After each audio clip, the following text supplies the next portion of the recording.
We are actually using Netflix Party, so it should sync us all up. That's what it's supposed to do. With the Green Hornets on Netflix? Yes, it is. So I'll do a countdown. 3, 2, 1.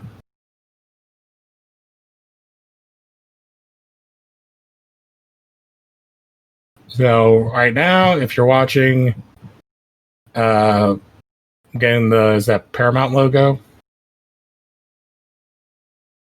Columbia. But it's green. Don't forget that it's green. Oh yes, it's green. An original film. Also green. So yeah, this is the 2011 film starring Seth Rogan, Chou.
This is like a really weird intro. So like the mom is dead. You know that your mother is dead, son, and I know you've been fighting all the time. And I have no time for you. Also, I'm in this movie because I played what was he, Falcone? Oh, and I'm gonna rip off your superhero toy's head. What an asshole. Pretty easy way to vilify the dad. Yeah, well, this is like the original. When I remember watching this movie, where I was like, "Oh, this is such a dumb way to set this up." Where like making his dad like such a shithead from the jump.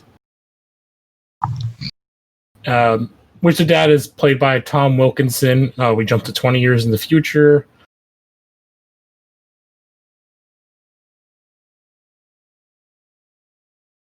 I'm just like, I can't wait to see because I completely forgot that David Harbour's in this movie, and I don't remember him at all. Wait, what? I think I've seen this once, and like I think I just blocked it out because this looks all new to me. So now we have Christoph Waltz. Academy Award-winning Christoph Waltz. Yeah, I think he was Academy Award like before this came out. Yeah, Inglourious Bastards came out the year before. He's won 2, and I think he won. I think he did this in between Inglourious Bastards. He did this. This is his first movie after Inglourious Bastards. 2 years later, and his follow-up is Water for Elephants.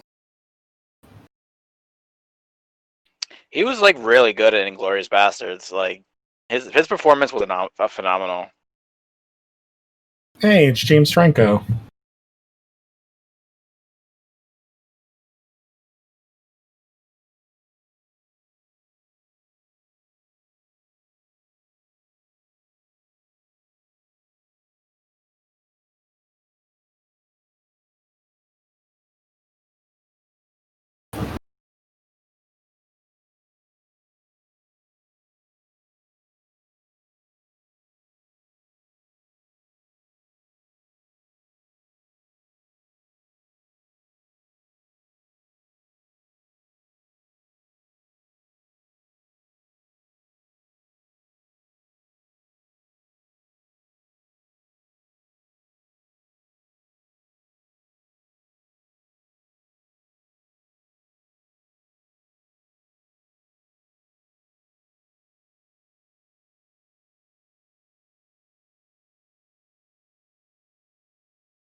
I actually don't mind this idea for like a villain like laying out like how to promote yourself. It's all about easy SEO nowadays. Yeah.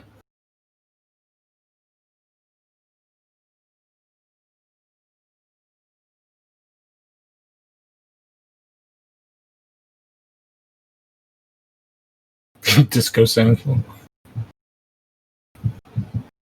Which we're talking about, like James Franco, who's oddly uncredited because in this movie, even though he gets this gigantic.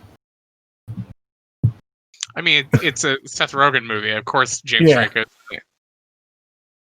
I like how he actually looks kind of like his feelings are hurt.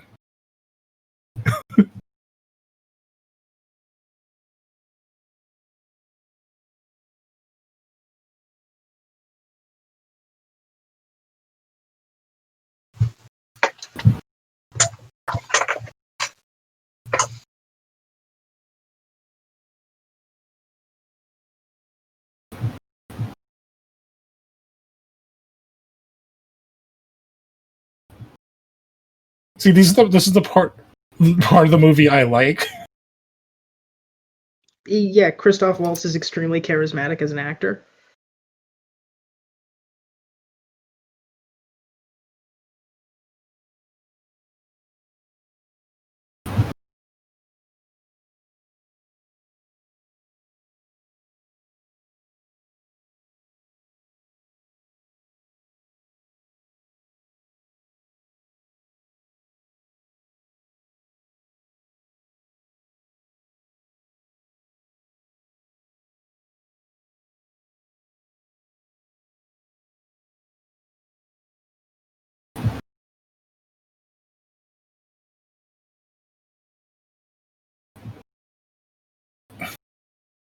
If my memory serves me, that was the best scene in the movie.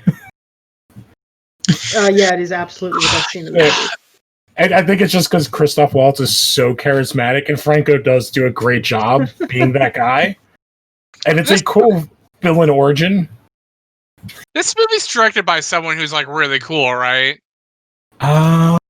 It's probably Jonah Hill. No, it's directed by Michel Gondry, who directed and wrote Be Kind, Rewind, The Science of Sleep, directed Eternal Sunshine, The Spotless Mind. I think I've seen all those movies, and they're all awesome. So it's like, this is like the follow-up he did to Be Kind, Rewind. Which I love that movie. And it's just like a very strange follow-up for him. But, you know, it's like, hey, it's like he's working with, like, you know, Academy Award winning. Yeah, Academy Award winner Christoph Waltz, and one of the biggest comedic actors of the time. And then, like, and Seth Rogen seems like the kind of guy that, like, Michel Gondry would, like, totally work with.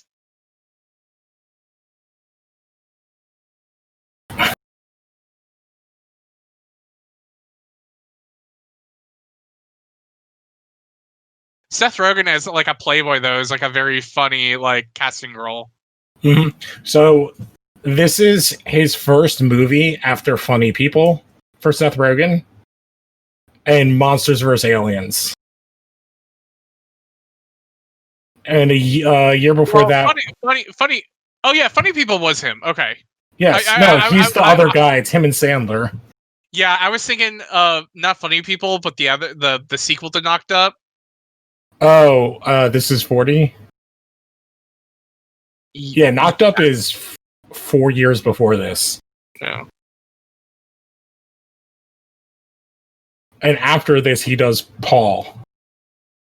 Paul's good. Paul's fine. Yeah, Paul's good. I love Paul. It's a really good movie. But this is the end of him at the top. This is him on his way down till he comes back up. Because this is post Pineapple Express, post Zack and Miri,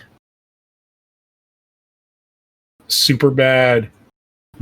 His best film, and I always say his best film was This Is the End. Yeah, and that's 2 years later.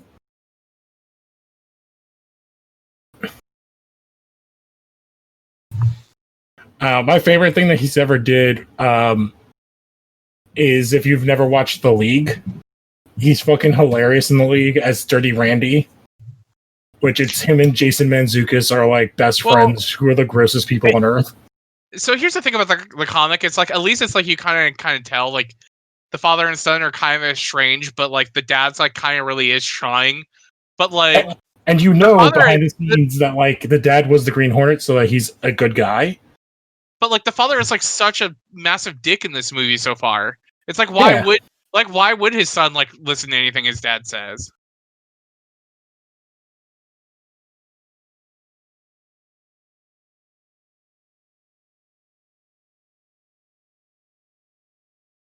Yeah, we also don't like that scene in the comic where he's like, well, what other things can we put there? We'll still put it, but like put it like on page 3, like the third thing.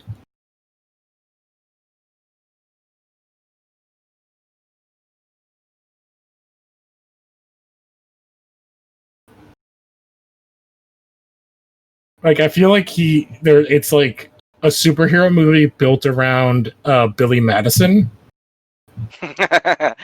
That's very good. But like the dad is a dick in this, like compared to Billy Madison or the.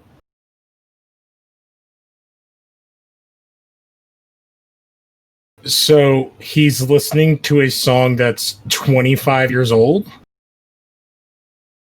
I mean, like, hey man, you like what you like. Not that I don't like it's an awesome stomping dance is amazing, but it's like the safest rap song.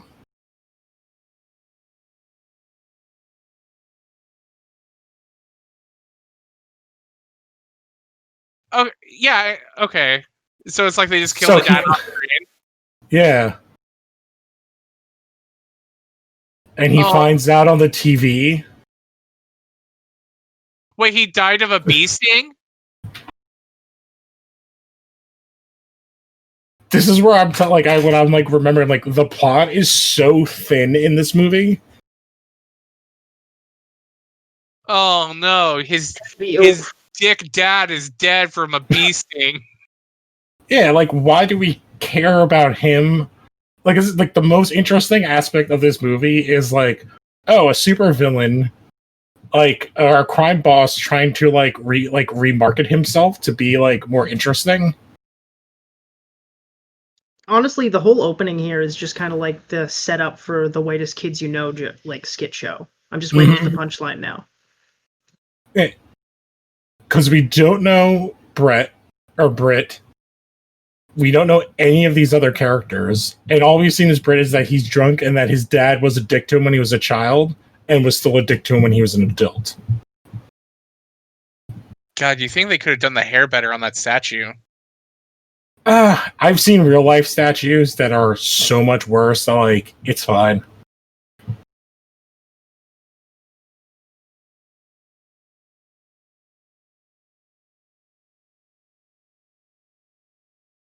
See, this is where I think in the comic, like having that scene at that party.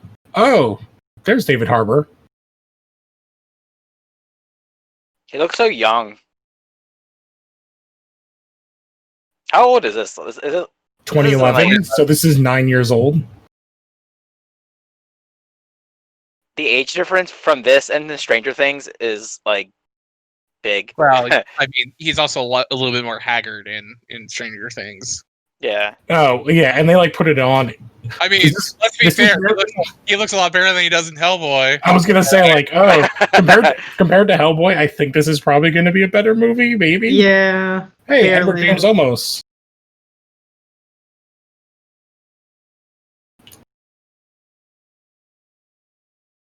So basically, this is his not actual, but kind of Mexican dad. That will be his dad in this. His Alfred mentor figure. Dude, if Alfred or if James Olmos could be my dad, I would make him my dad. You know, like I don't have a dad. You could. You want a dad? Get this dad. He's a pretty good dad. Yeah, I ask him. Hey, Olmos, can you be my dad? Almost. I would just want him to quote stuff from like Battlestar Galactica. Oh no, I was gonna go further back. Was it Stand and Deliver? Oh, the dude, movie where he's the teacher. Oh, I was doing Blade Runner. I just want him folding cranes in the corner all day long. Yeah, I feel like they're like, oh, we need to have like a an elder person that's not a douchebag to him. Does this building also have a giant typewriter on it? No, but I don't know, but it should. Oh yeah, I forgot. This is like our introduction to Kato. I still think, because I remember this movie, like I remember some of this movie. I always thought like in this movie that was like his estranged brother, or like his, because the way he just like talks about like, his dad, it's like that I there has love to be that something there. I love this reaction because one, he still lives in the pool house, but it's like his coffee being different. He like fucking throws a temper tantrum.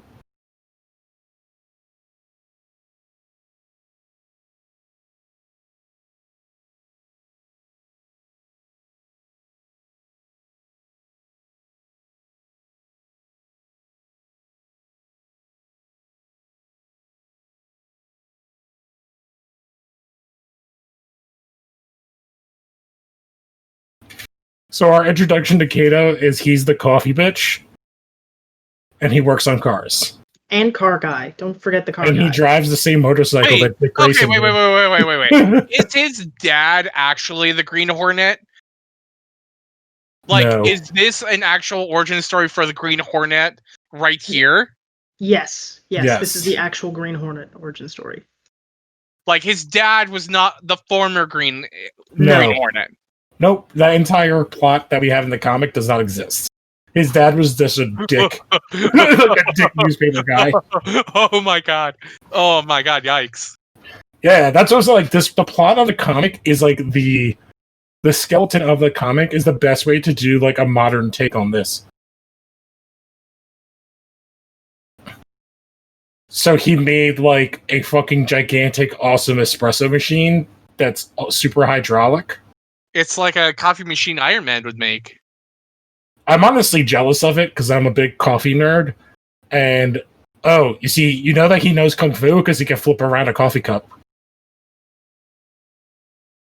I do want to say, I feel bad for this guy, like for Chou, because he's asked to do a thankless job in this movie, and he's not. He's not powerful enough of an actor to do it. Like, I get like Jet Li 10 years before this movie would have been made would have been like perfect casting, or Jet Li now would be perfect casting for old Kato.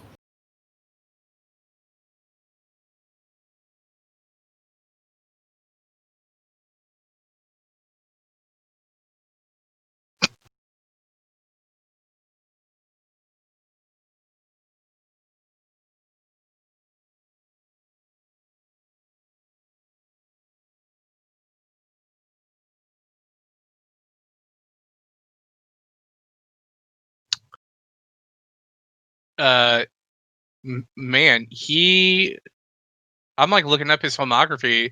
He starred in the live action version of Initial D in 2005, and he's like doing the sequel. Initial D is basically like Japanese. It's anime drift cars.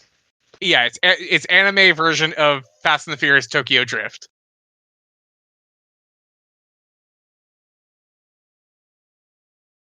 So this is one of the other problems I have with this movie is that like Kato is Q for reasons. Like, and he's also a bro. But like how, like, this is no explanation for how this happens. So like, why would also like a guy who runs a newspaper need cars like this? Security. Are you sure like the dad wasn't used to be the Green Hornet? He was like a crime boss. He was he was like a bad guy. Because I believe that they from this get really shit faced and shit talk the dad.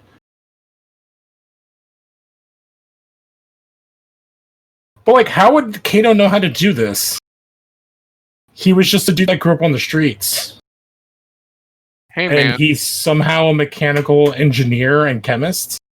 Maybe he just uses his library card. It's a pretty good resource.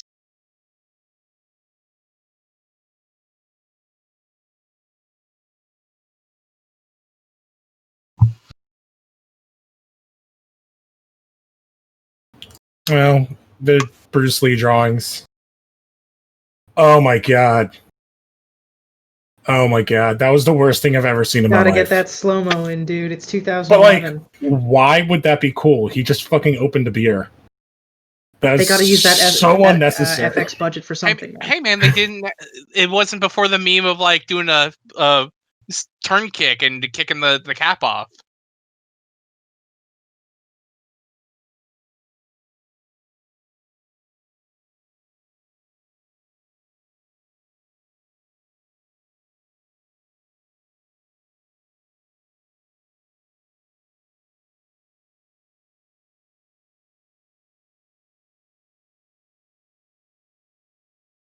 I feel like this is like that Step Brothers part where it's like, Oh, are we best friends now? Yeah. That is what this is. But like, why does Kato have all this shit?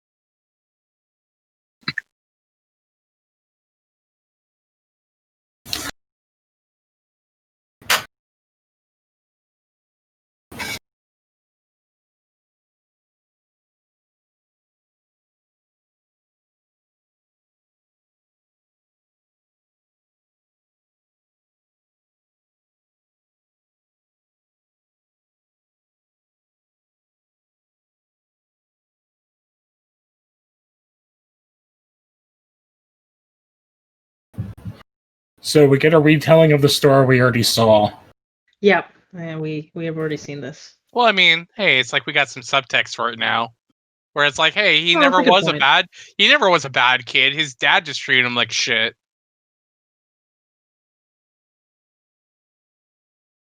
You know, I have a real soft spot for Seth Rogen, so like, even Seth Rogen in this movie, where I'm like, he's like super miscasted, but like, I still kind of really like this. See, I don't think he's terribly miscast if it was a different script. I think the script does no one any fucking favors in this. I mean, miscasted in a way of like him being like a gun-toting superhero. But like, you know what? Maybe at some point this like movie kind of changes my mind. But like, I think I like face value. I think the most action he can kind of get is Pineapple Express, and it's like more of like a comedy of errors than an action movie.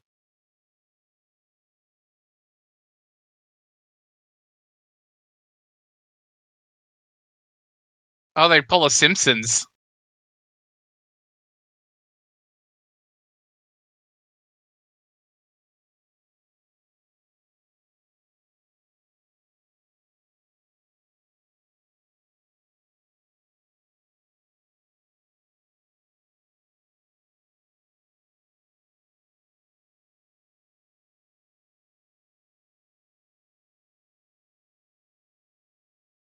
If you guys have ever seen the Venture Bros in one of the latest seasons, the Monarch goes through a Green Hornet origin story and goes by the Blue Morpho. I like also just this gang that was hiding in the bushes. He just runs up like a flasher.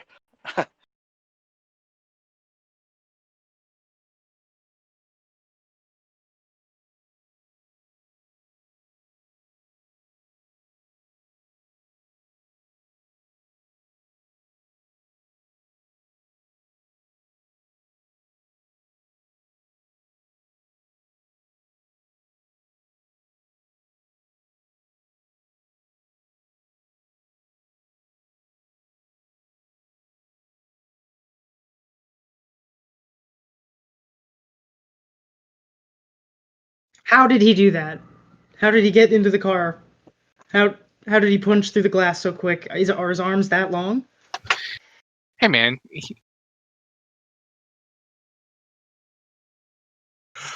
Because this movie was 3D at one point, I totally remember. Oh right, yeah, man. that's why they have all that needless CGI. Sorry, my internet dropped out, but somehow my movie didn't stop. How did you guys love Terminator Vision Kato? Yeah, and the super long arms. It's I kind of do. Like, I mean, it's like, hey, it's like a unique thing. It's like you can't Oh, say it's that this cool. It doesn't look looks- like any other action movie. no. With the soundtrack and everything, it's got its own unique flair. I feel like they also like have that mandate where it's like the fight scenes have to be slow motion because that's just like what action movies are at that point. Yeah. But they're like, how can I make this like my thing? And like, well, like let's do this like cool 3D thing since we already have to do a 3D version of it. Well, yeah. Well, here's my problem: is that like, why does Kato need Brit? Kato is apparently a kung fu master, a super genius, a weapons expert, and a chemist. Hey man, sometimes you just need a good bro by your side. Yeah, well, like, what does Seth Rogen bring? I guess like bank The account. money. comedy. And I think that's at the end of the day, it's like where the comic is like they throw in the line that he's like really good at Muay Thai and that's about it. You know, like at least he could fight. But you know, I totally get it. But I think it's like at the end of the day, they're not trying to do like a serious action movie. They're like, hey, like let's just do like a buddy comedy that also has to be like a superhero action movie.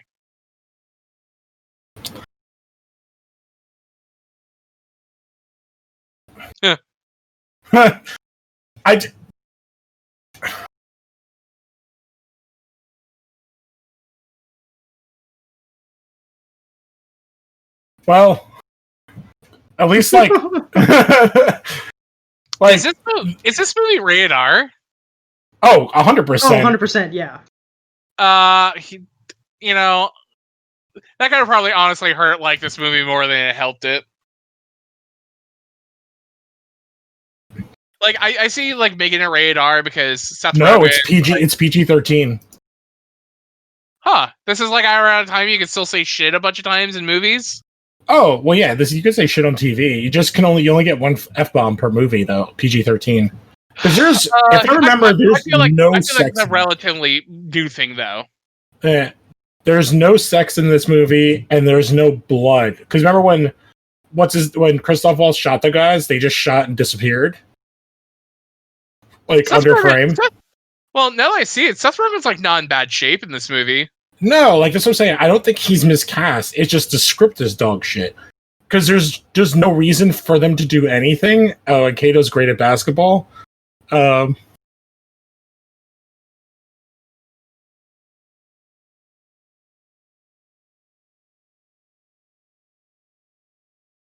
This is basically an interpretation of Batman being split up between Robin and Batman. Like Bruce Wayne just having money, and then like the Batman would like do all the fighting.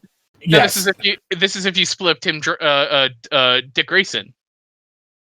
Like Seth Rogen's like the fun-loving version of Dick Grayson, and like Kato is like all the skills. It's like all the twin. skills. Kato is Arnold Schwarzenegger, except and Brett Reed is Danny DeVito. Yes, Except that he has money.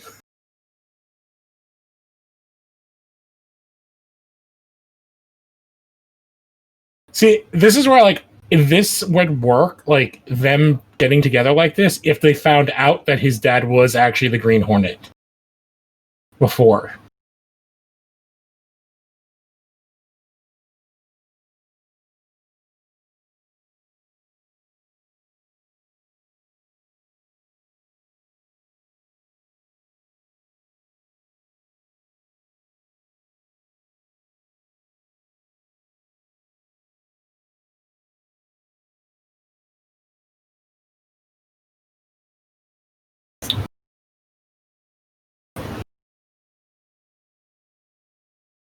Friends.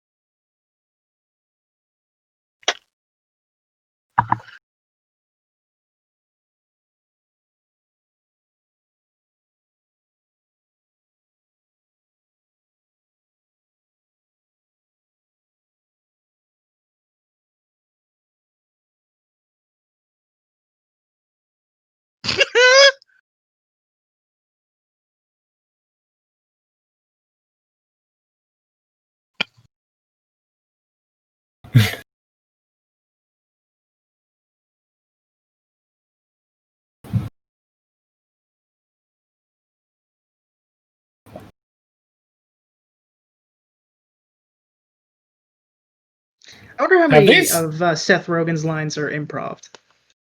I bet 90% of them he gets like a couple of things. Also, Kato doesn't get a first name in this. I thought Kato was his first name. No, Kato's his last name.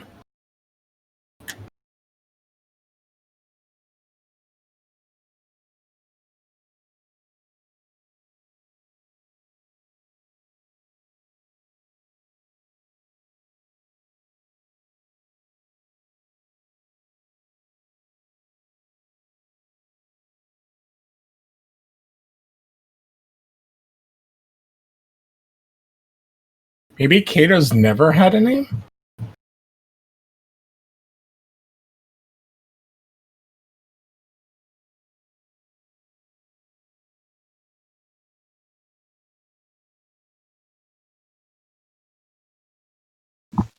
Yeah, it's only ever listed as Kato on the credits. Yeah, I guess they've never given him a name. Ever?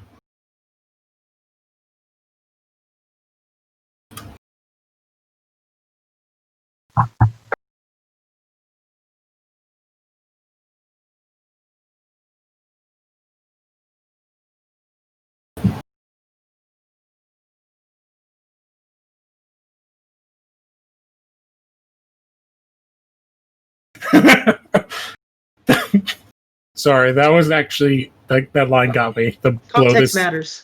Well, I mean, like it also just was preceded by like a gay joke between him and Kato. Yeah, Yes. no. Two dudes cannot be friends or else they're gay. Yeah. Oh well, It's it's 2011 true, time.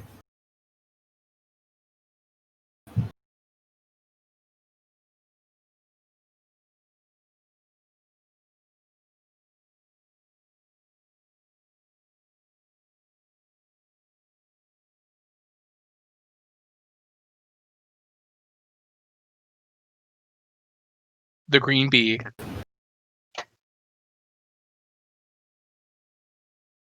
Oh my god! I didn't even know good, that. John. How Did I write this movie? I think you might have. Are you on the Yeah. credits?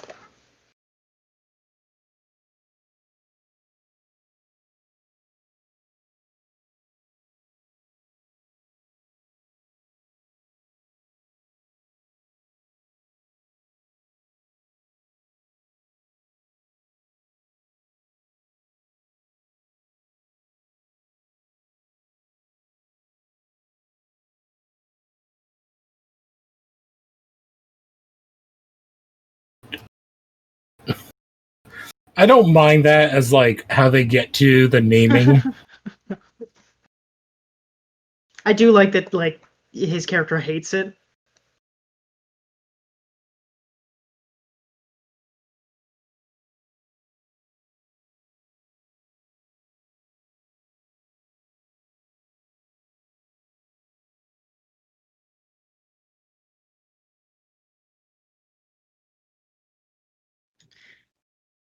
See, the soundtrack just reminds me of how good the Persona 5 soundtrack is. In contrast,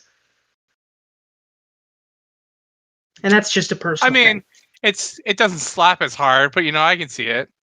It's just it always gets almost there.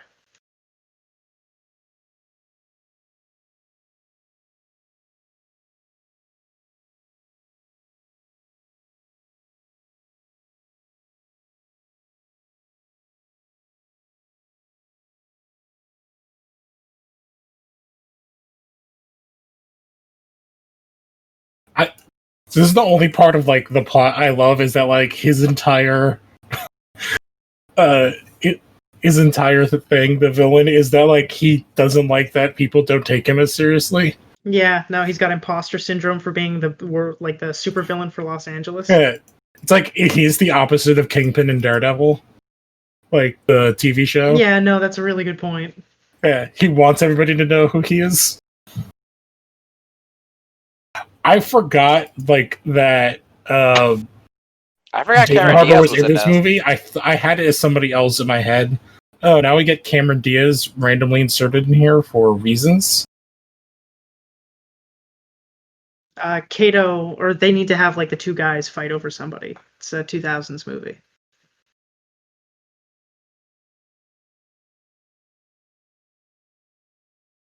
Oh, so I I'm don't know. like, I don't know. It'd be neat if he was just if she was like the love interest for Kato. but she's not. Is she not? You've never seen this before? I have not seen it in like years, so I could not possibly. Literally, the only thing I remember about this movie is that Christoph Waltz has a cool gun. She's both of their love interests.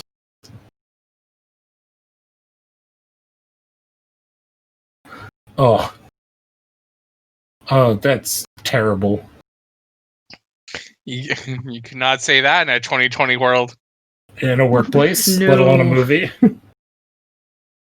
Unless you're doing a period piece.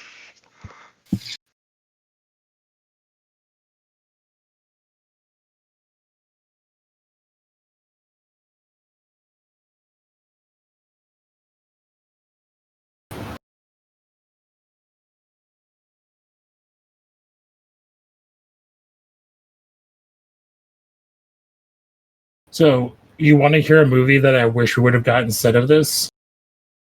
Before this one, and after the Kevin Smith one, Stephen Chou was set to direct and play Kato.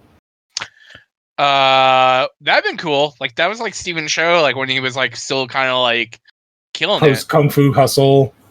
Yeah, which I mean, Yeah. like look, he could kind of just do wherever he wants for the rest of his life. He made Shaolin Soccer and Kung Fu Hustle. Like those are like two of the best like modern like kung fu movies of all time. Mhm. Aren't they making a second one of Kung Fu Hustle? He's been like talking about it for years. He has not done anything in 7 years. Or, no, sorry, 10 years. As an actor.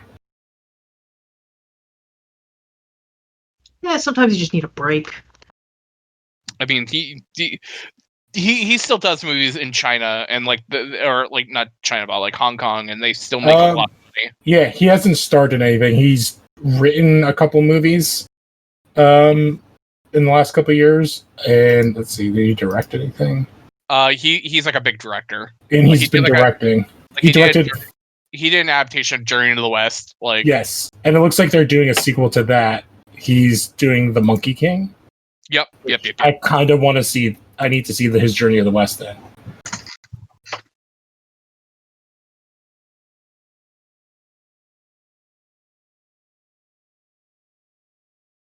But apparently the Stephen Chou thing fell apart because of creative differences. Sounds about right. I mean, like also at the end of the day, it's like Stephen Chou is like not really has done like a big American film. Like he's predominantly just like worked overseas. Mm-hmm. When he can kind of like it's like why work in the States and like have to answer to a bunch of people when you're the biggest star or like one of the biggest directors in Hollywood, or not Hollywood but in Hong Kong, and you just kind of can do whatever you want.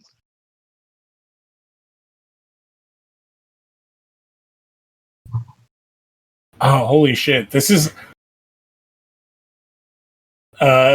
looking through stuff, because obviously we talked about how much this movie's been like people been wanting to make.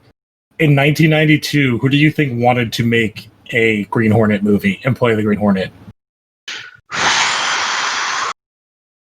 One of the biggest movie stars of the era. Kevin Costner. No. Interesting guess, but no. It's somebody who was a comedian and did a couple like comedic action movies in the mid. Jack Chan? No. The answer is Eddie Murphy. That would probably not have been bad.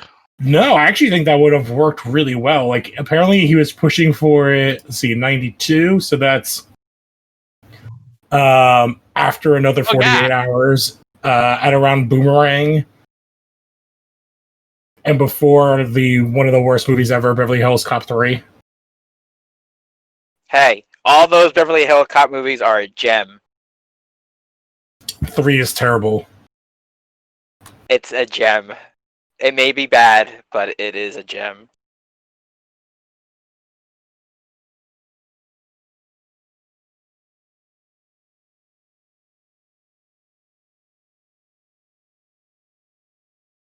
Don't Kato and Seth Rogen fight in this movie? They probably do. Like each other? Yeah, I think at like the 2/3 mark. Okay, because I'm like having vague memories of like them doing karate against each other. I like this version of the Green Hornet. Oh, with the terrible leather jacket.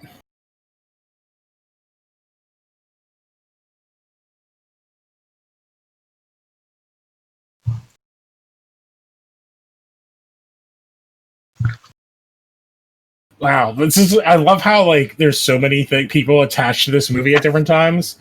So Christopher McQuarrie was attached to was brought in for rewrites in 2000.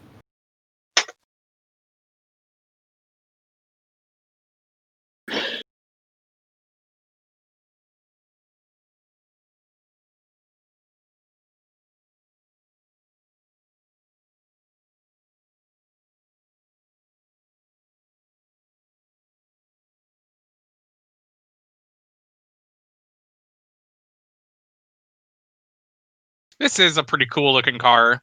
Oh, the car design is hands awesome. Like, I feel like I wish they would have updated that Green Hornet logo. I see. I kind of like it, but it would have made more sense if there was.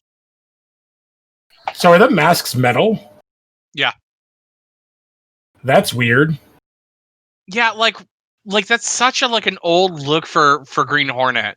Like, I would have kind of ditched. I would have made the coat shorter. And like, I don't know about like him looking like I don't know about Kato looking like a hand servant. Yeah, which is I don't know, like, but it's like a butler look, I guess. But it's like, I don't know. But yeah, I like the green tint on the lights. I really like the car. I really do wish they would have modernized Seth Rogen's. Well, it makes sense 100%. if he's doing the he's dead. Sonic the Hedgehog? Wow. Oh my god, I can't believe you made that reference. I want to send you to jail.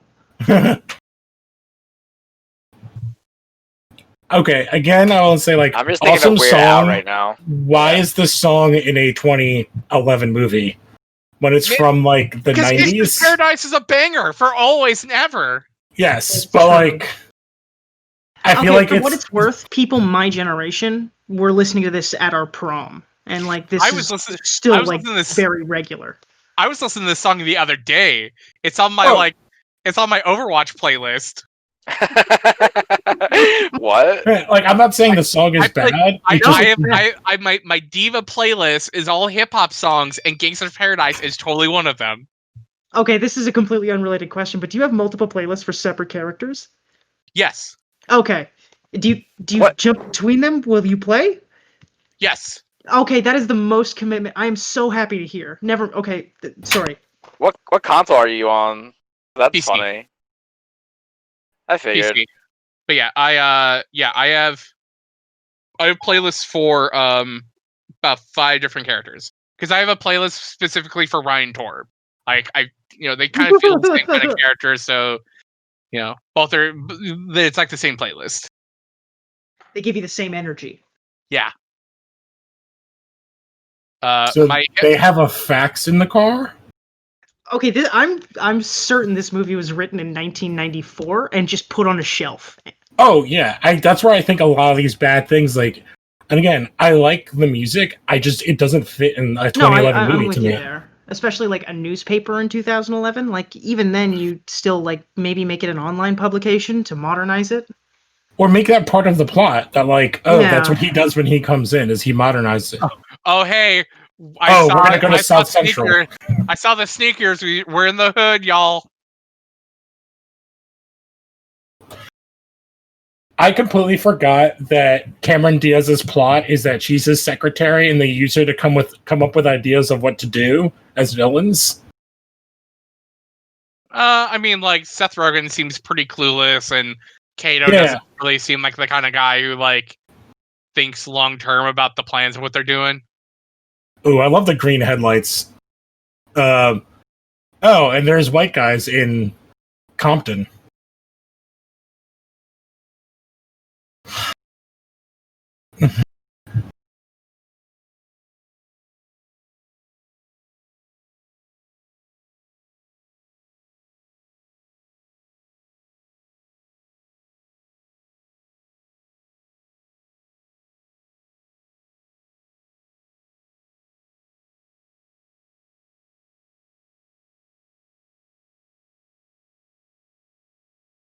I feel like the car is beyond the best part of this movie. It's the best character of the movie for sure. Well, it's not plot dependent, so that's why it's awesome.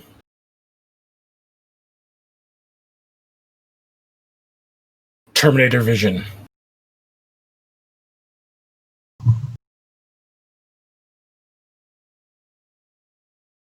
Oh, this slow-mo is so bad. Did he just like teabag him to death?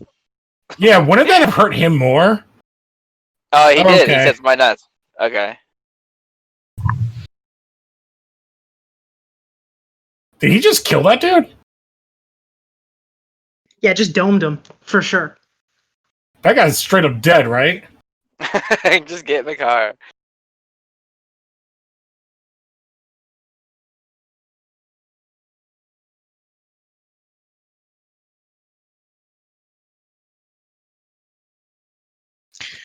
I also like hate this peeve I have where they have like characters named something really like stupid, and that's like the whole joke of the movie. So we're gonna make that joke like several thousand times.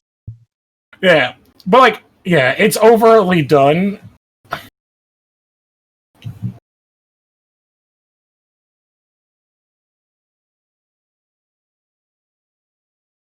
looks Isn't like that- Edward Furlong. Because it is Edward Furlong. Oh my god! Do you know what happened after the premiere of this movie? Did he go to jail for drugs? No. Yes, he did. He got arrested. Wait, what? 2 hours after the premiere. That's one of the trivia pieces for this. Holy shit.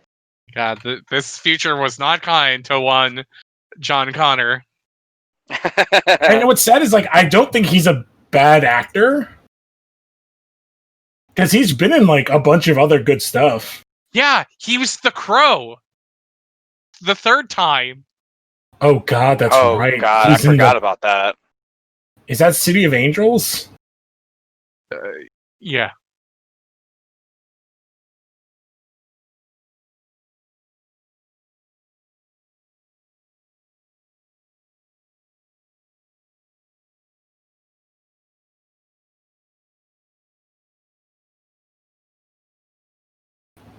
I love that he has an email address.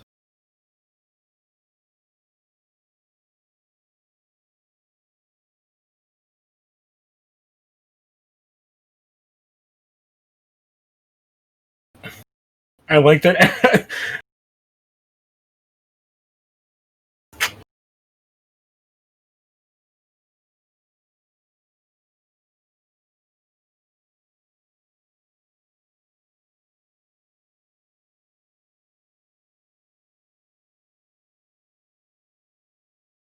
Isn't that the dude from The Wire? The big black dude? Isn't that I forget his name. He was Tyrese in The Walking Dead as well. I think is it Chad L. Coleman? I'm looking him up right now. He's from Left 4 Dead, The Wire. Yeah. He was in Always Sunny in the Orville. Oh, wait. What? Oh, he was in Arrow for like a fucking whole season. He was Tobias Church. And yeah, he was in The Walking Dead, if I didn't say that.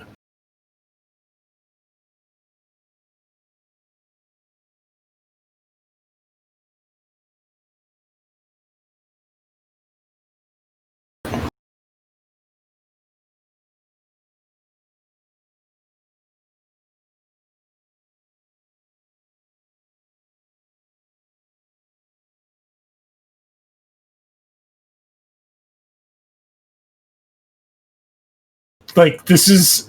I feel like this is like the subplot from the Kevin Smith thing done really dumb. Of like the mayor part from the Kevin Smith comic, just really stupid. Oof. The language in this is like not great sometimes.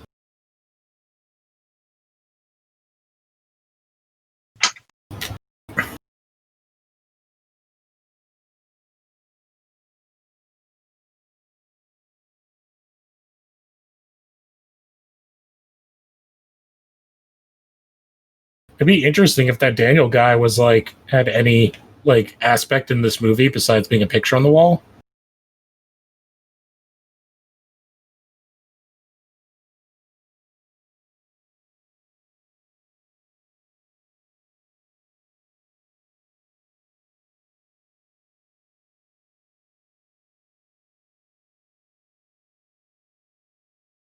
Okay, again, I love this song, but it's from what, like 87?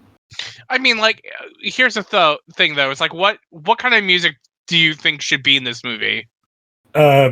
What's some big music from 2010, 2011? I mean, like, we had Blue Orchid by the White Stripes when they were putting the car together. Yeah, and that works.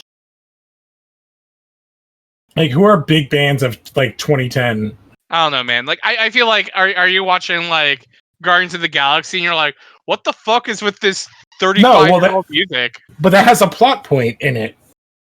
Like, it's part of the plot. Like, why are they listening to Van Halen?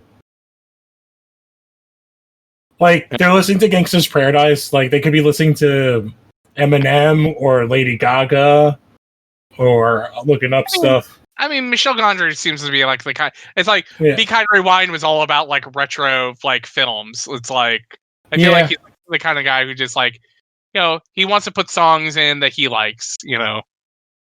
But like, I feel like these characters would be listening to more modern music, or like, I do feel like the White Stripes song works better because it fits. I feel like the old songs kind of show how old the script is, probably.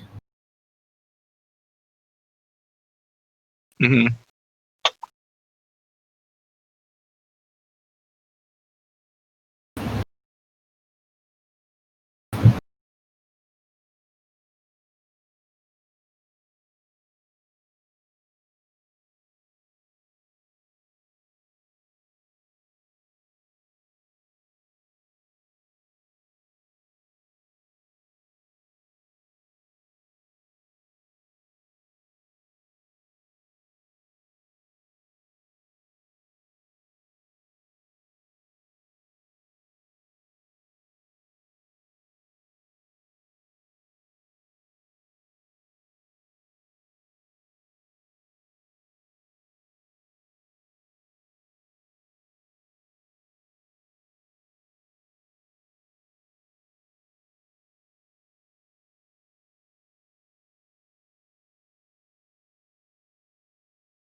I would be like really into a Green Hornet adaptation where the Hornet and Kato also dated, but they were all, you know, they were both like dudes and not like a guy and a girl.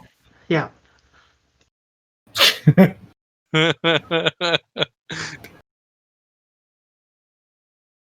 So you didn't know it worked? Well, I mean, it's Well, like, you learn. yeah. Yeah.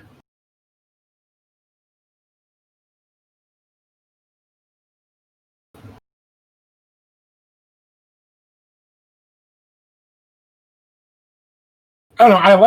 I like the idea of a female Kato being like a badass motherfucker. Oh yeah, no problem. But I don't like. I can see like the idea. I feel like the couple idea is. I don't know. I see what you mean, but I feel like it's a little too obvious. I feel like a lot of, well, and I think that's maybe like also with like a lot of like. So that knocked him out for 4 days.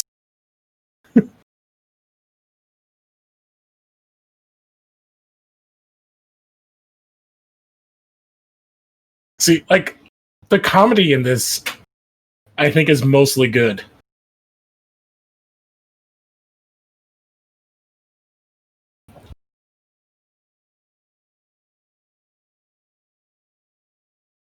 Holy shit! I actually really like that idea. Like the knockout gas is so fucking powerful. I was in a coma.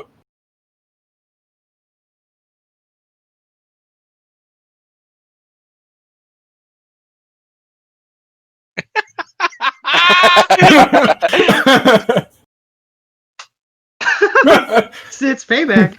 Yeah, see, but like that, I do think they have good chemistry together. The problem is like when they're having to do plot stuff, it's just not It good. feels like grinding stones together. Yeah, when you're just letting them like joke around and Seth Rogen like ad lib.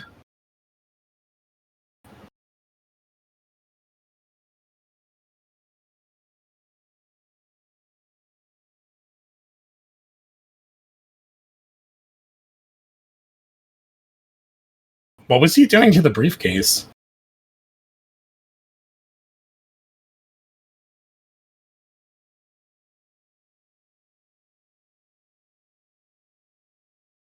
Oh, yeah, here's the plot point.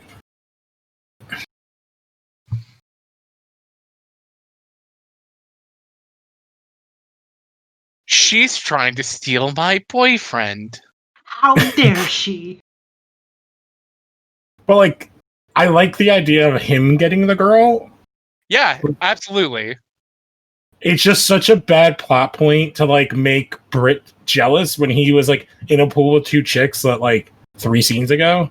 But that's Yeah, like it's pretty also shallow. like, but that's also like the thing with Brit that we've like kind of like seen after this movie. It's like you get the feeling that he has like a revolving like women. Yeah, and now he's belittling Kato.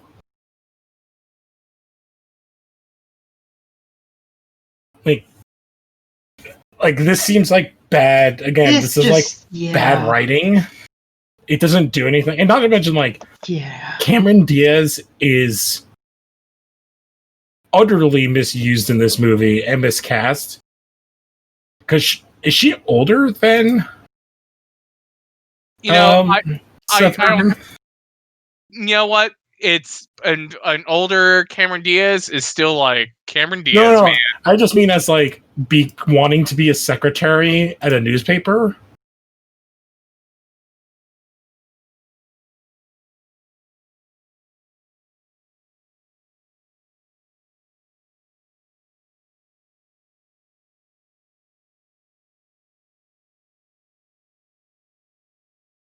This is also like weird where he's like making Kato feel bad.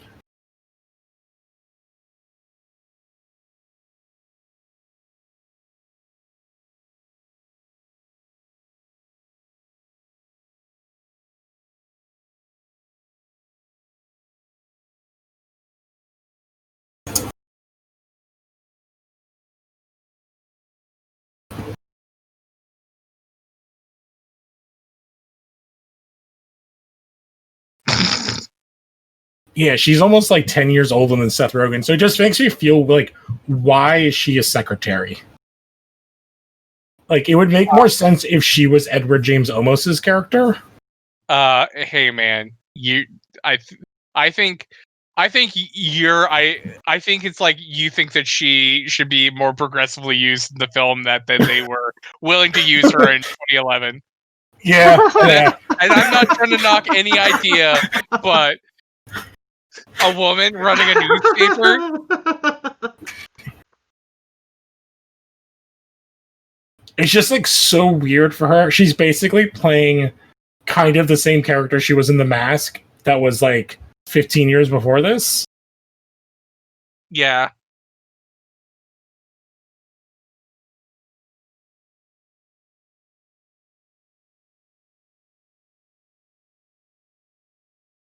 Like, or if she was a reporter. Like, if they made her like a Lois Lane type, it would be more interesting. Yeah.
I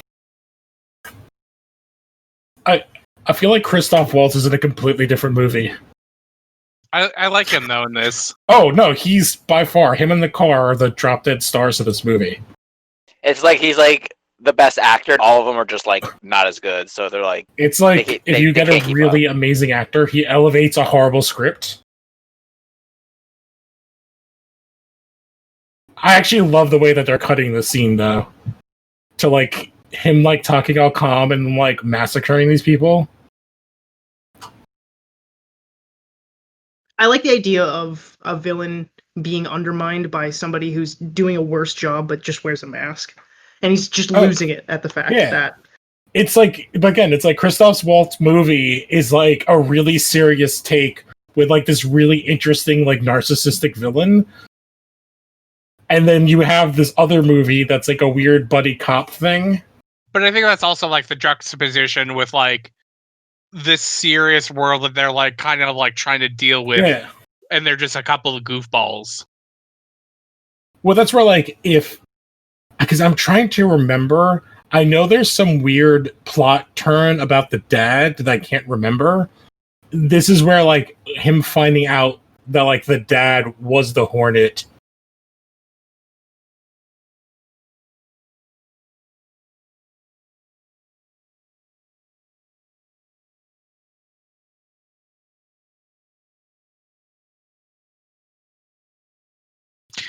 Like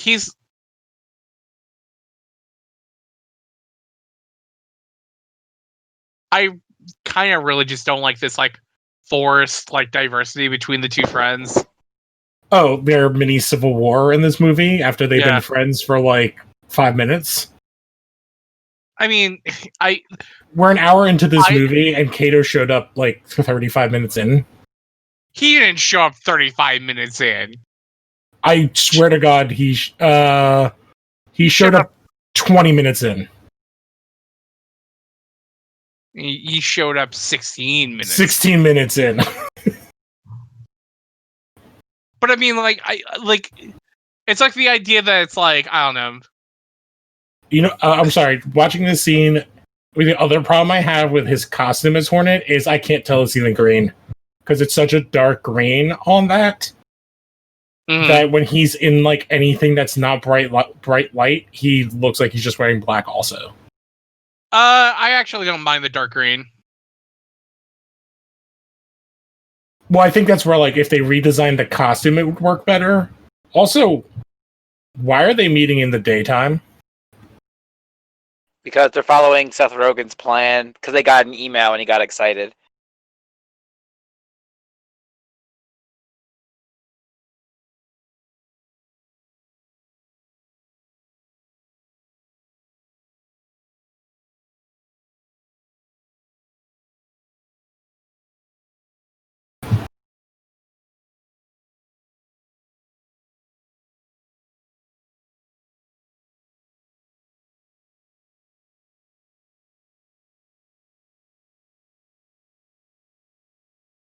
Well, that's gonna sting.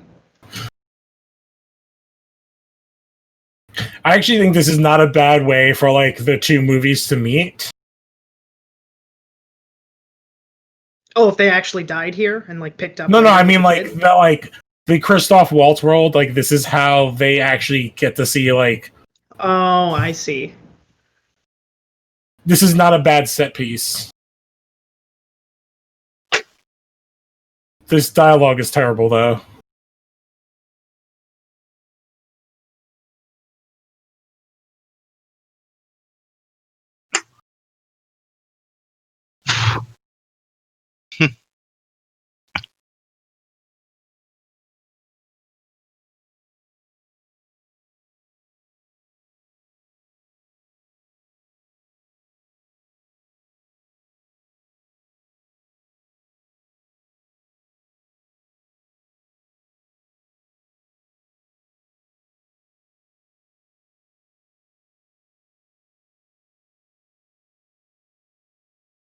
Oh shit, so that's how that guy died? Oh yeah. Oh man, they killed the black guy. Oh, bummer. His name is Chili? And they brutally killed him.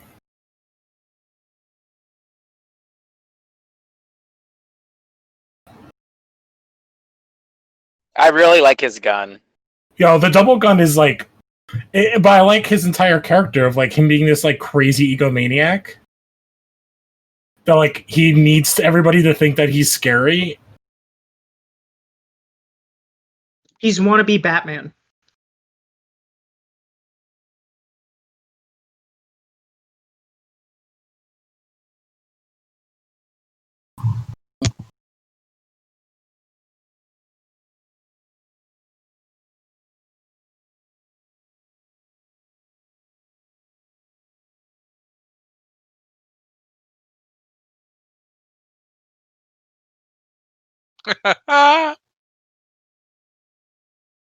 He's such a piece of shit. Great.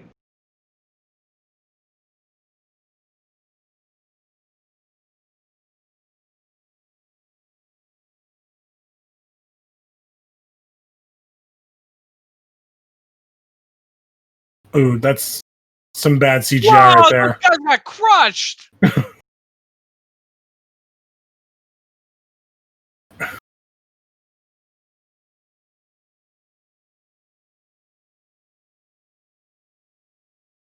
He took a taxi home. Super casual.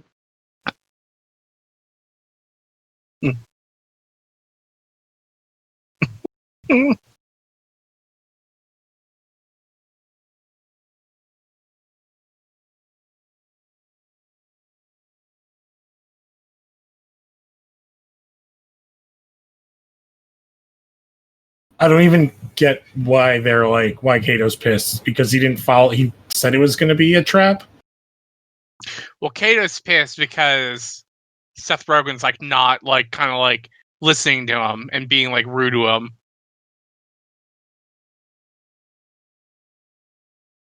Yeah, and like every conversation for like the last like 10 minutes has all been about.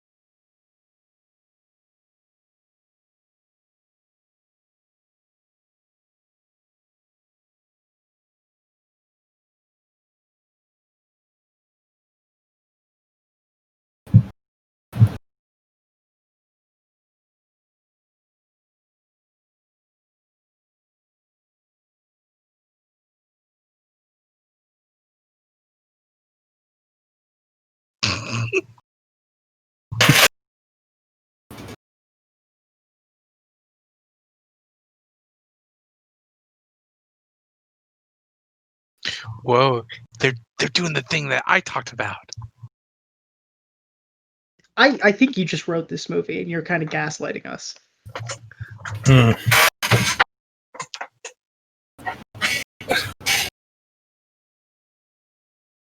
Yes, I'm secretly Seth Rogen or Evan Goldberg this whole time.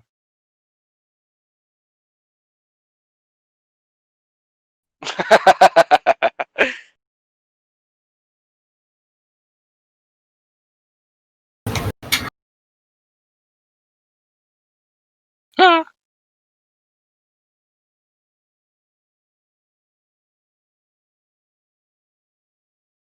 Like, this is where Seth Rogen's miscast, where like he can't even do the acting, like the fight acting, good.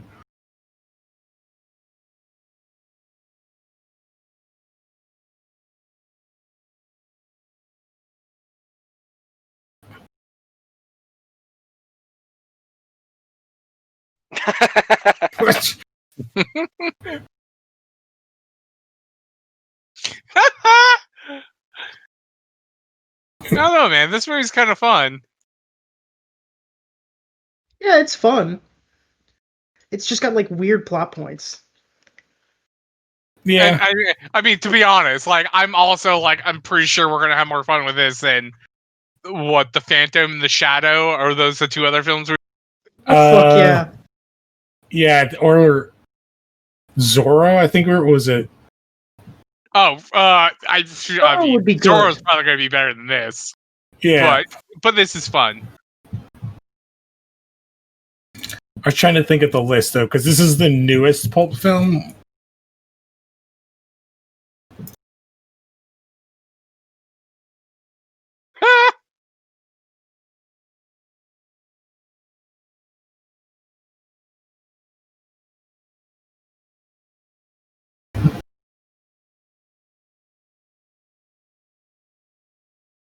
Well, good thing they haven't destroyed the Rock Band drums. Look, those are relics now. Like they're worth money. I've looked at it recently. Believe me.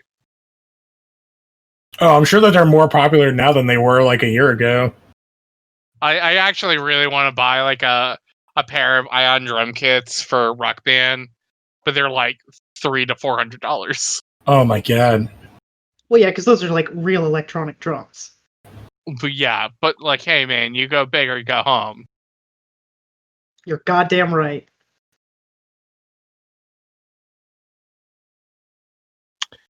Oh, he can't swim. He could do everything but swim. It's just like the first Assassin's Creed game. Hey You're a man, master of everything but can't swim. we all Red have Dead character. Redemption. Yeah, we all have character flaws of some kind. Why didn't he just jump in? Maybe he Because he also can't swim, Yeah. He was in the pool earlier. but he was on that lobster.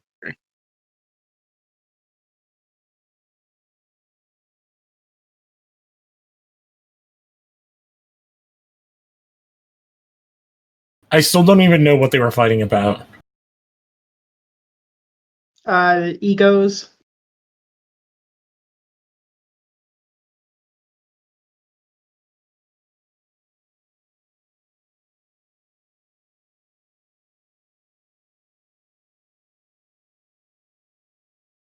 But his name was Chili. Yeah.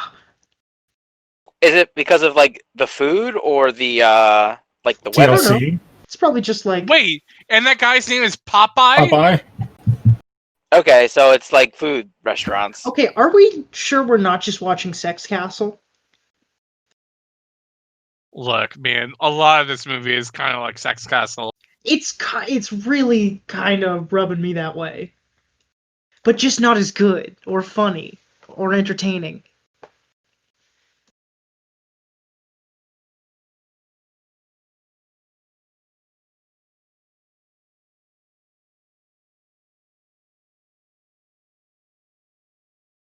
I really like this scene. Actually, I really like the way the shot is structured. Oh, like It's the reminding combo me panels? of the 13. I was gonna the say like game. Ang Lee Hulk. What's like all about his? Oh. Well, I Yeah. don't think it's necessarily like Ailing Hulk, but it's like the connections to connections to connections to connections. Mhm. It's really cool. It shows like organic growth, but everybody's going somewhere else and getting someone. They're doing something. It's really cool.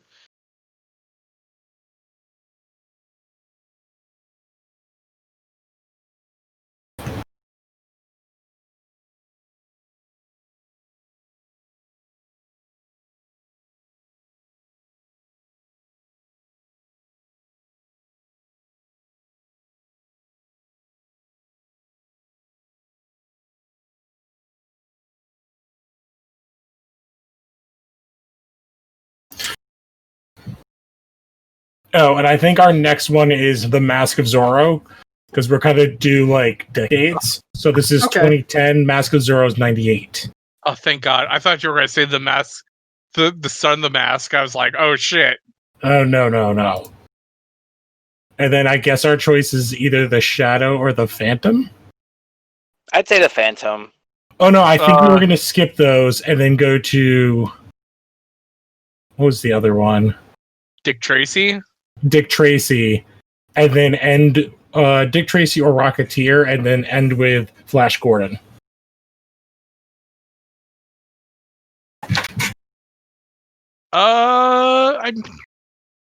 We can think about it.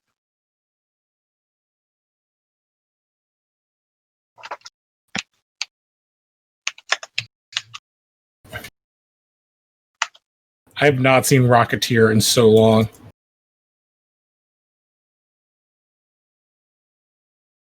We should do the Rocketeer. Yeah, it's 91.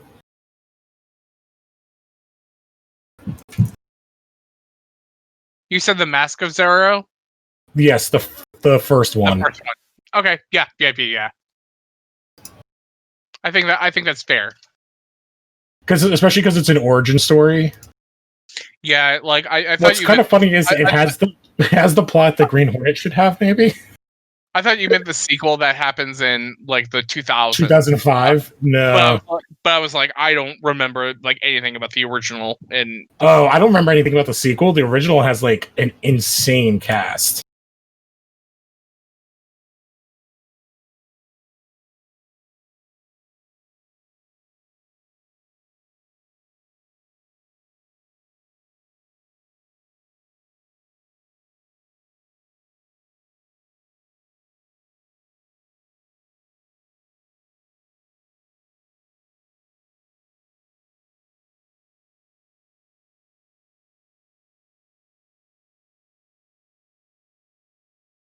wait, Hellboy's a bad guy?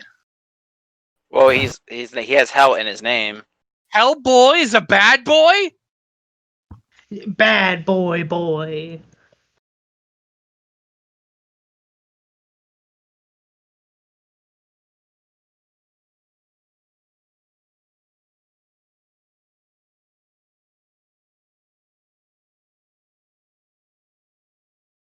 You think you think I'm the only one that can kill your dad with a bee? I'll kill you too with a bee. Yeah, double B.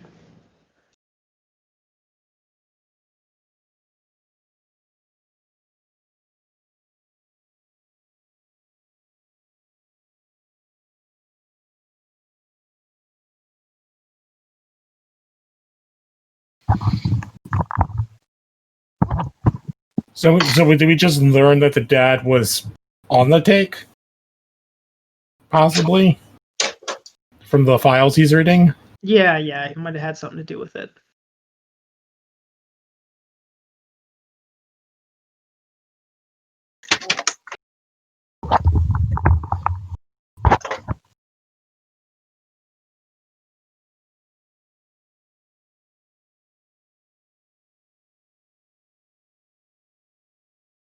Some panache.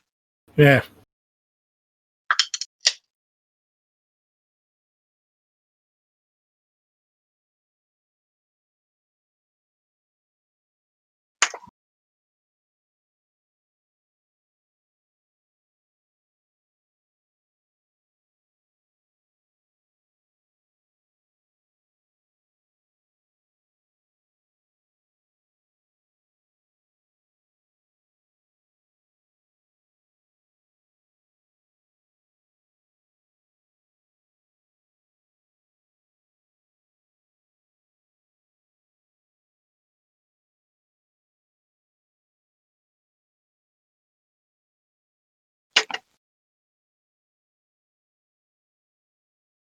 It's not bad.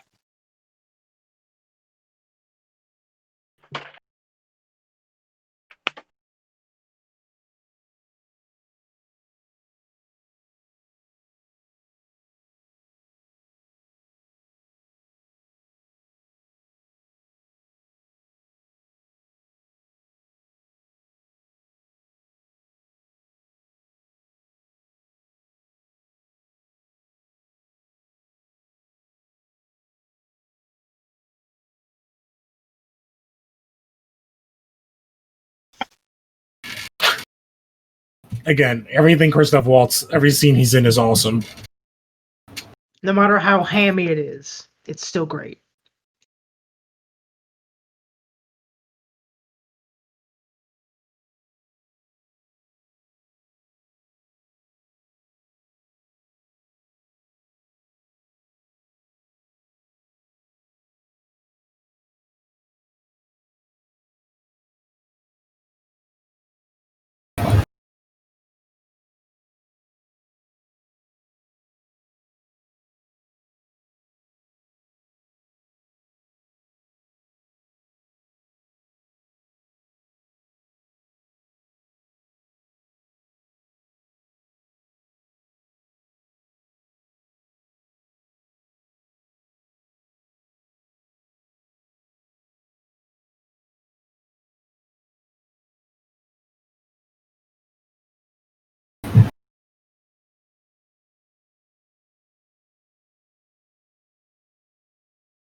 Yikes.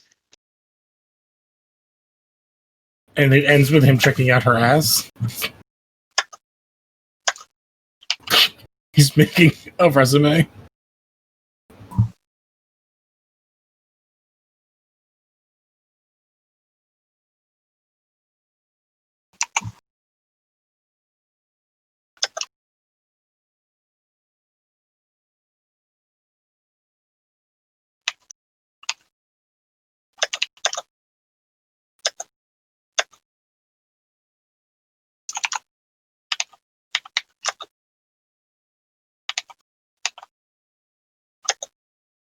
Oh my god. Signing into the Windows Live email account. I love that it's a Windows Live email account. Gmail, the most evil of emails. Oh wait, no. Why wouldn't they just like No, it's track the Windows. email being sent? Oh, it's Windows, the most evil of emails.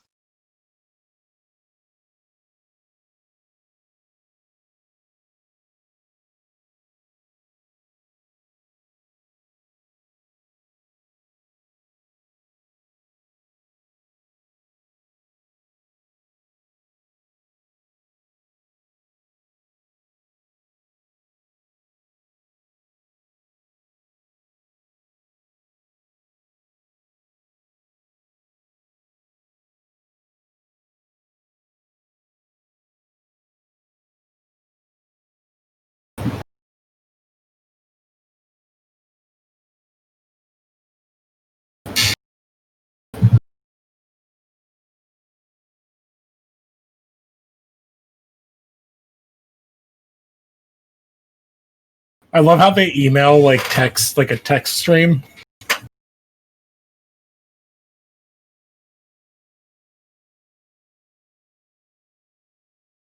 I like how film will never understand how internet works.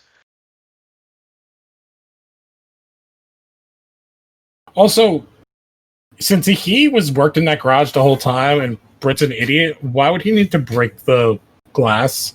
Wouldn't he have keys Yeah, he should have keys, unless he changed the locks too.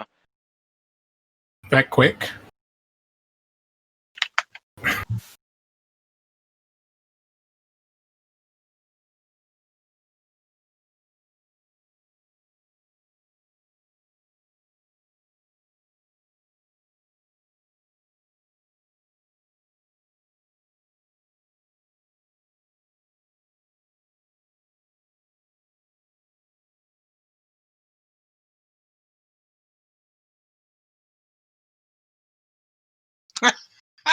I see. Yeah, I love all this stuff with him. It's fucking awesome.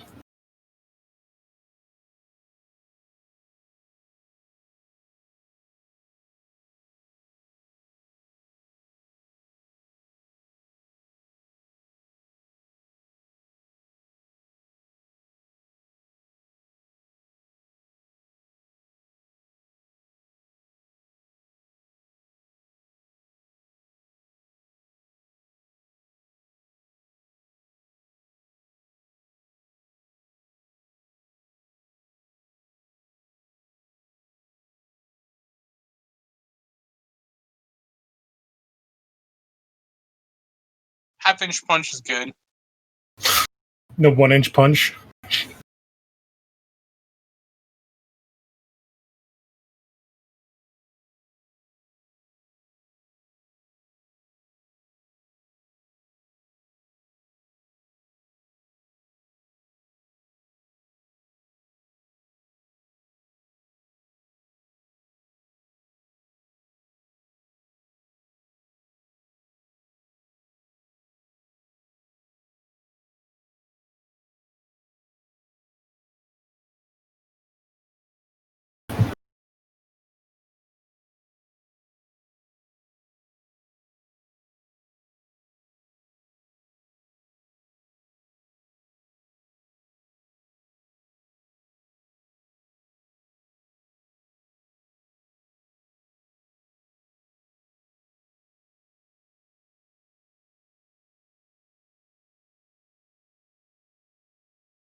I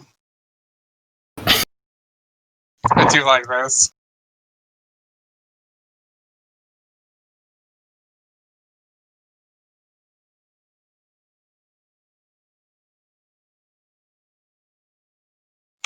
Whoa, does he command bees? Is he the swarm? He's the bee man. Is he the green bee? He's a bee boy.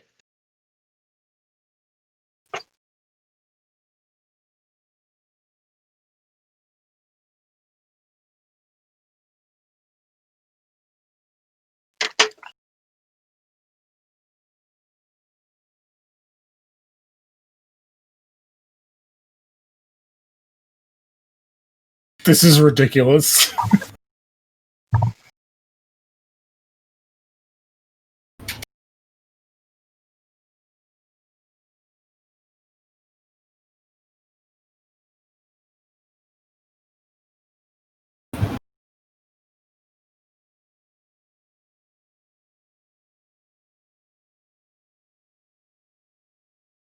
This is kind of neat, but like also I don't believe that Seth Rogen is like smart enough to like put the pieces together. No, this is also it's explaining the entire plot.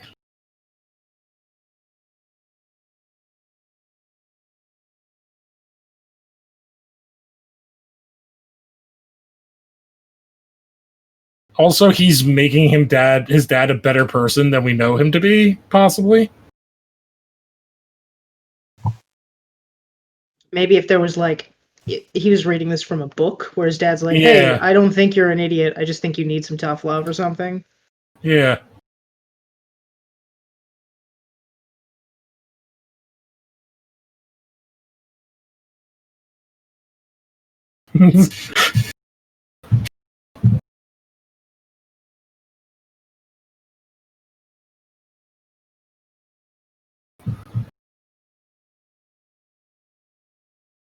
Sidekick. He's got. That's actually like fine ADR.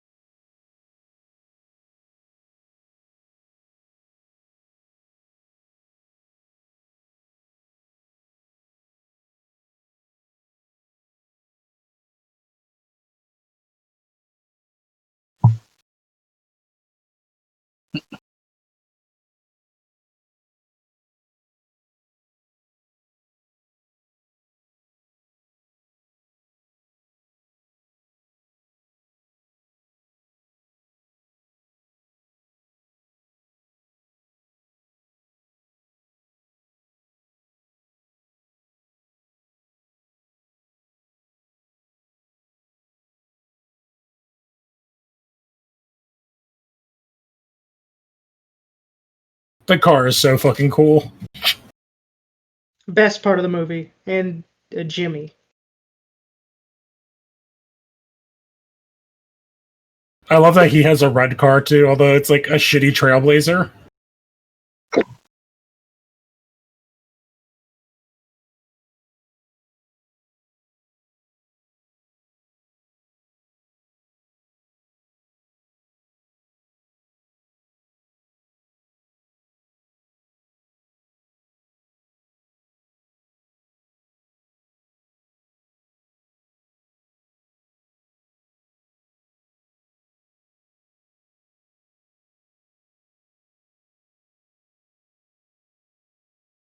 So, are they equal partners, or is it like?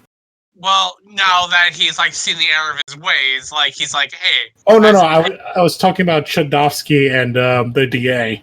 Oh Yeah, they said they were partners when they like during that whole Seth Rogen flashback. You know, this isn't as bad as I remember it. It's like No, but like that entire like I don't know what you call it, like plot explanation does a lot to like explain away stuff we never saw I honestly, about the like, dad. I was gonna say, like, I honestly remember liking this movie and like rewatching it. It's like, oh, like this is about what I kind of felt about the movie in the first place. It's like you know, like I think it has a lot of really fun parts. it's not like fantastic, like compared to like maybe what Marvel was doing at the time. But I think it's like kind of fun and like deserves like kind of like a place.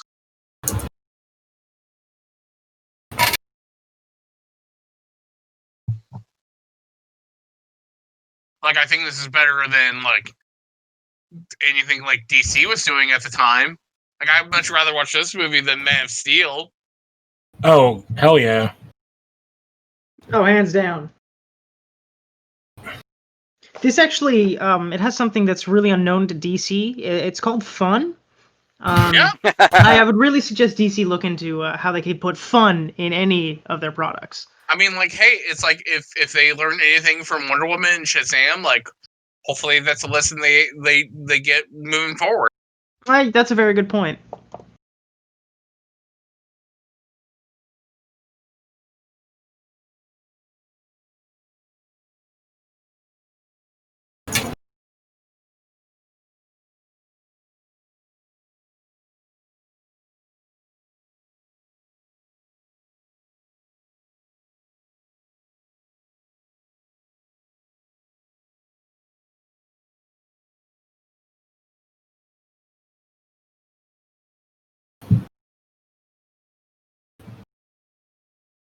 Yeah, so I'm looking up now. So the budget for this movie is $120 million. That sounds about right.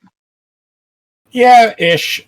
It opened at $33.5 million, and it made $227 million worldwide. But that's pretty much. It made like under $100 million US. Oh, and this came out in January.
How conspicuous of them. Just perfect draw. Yeah. So I'm looking. So this comes out 2010. The big movies are Avatar, Toy Story 3, Alice in Wonderland, Iron Man 2. So I'm looking at the list right now, because it opens like January 2011, which is like kind of like a real big dump month. And it's number one. It opens up with $40 million, which is like not bad, for 2011, money in January. And then the next week, it's still number one with like 33 million. So like it kept solid. Like it only had like a real significant drop. Well, they put it in like a dead man's land and being in January.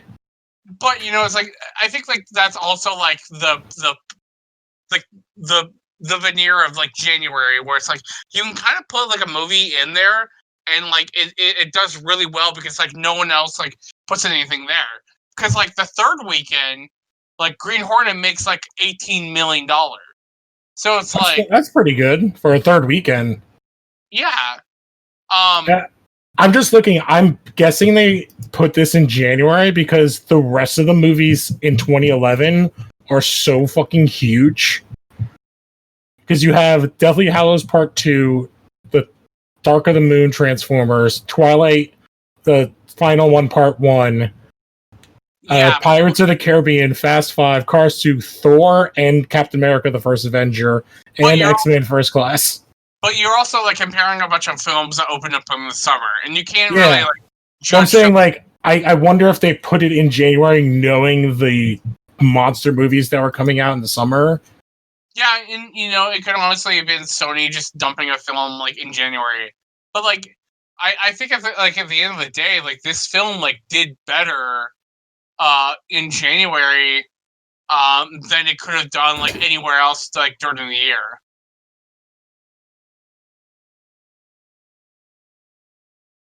Yeah, but I think it says like so the week before that, like the number one movie and this movie ended up doing like was True Grit.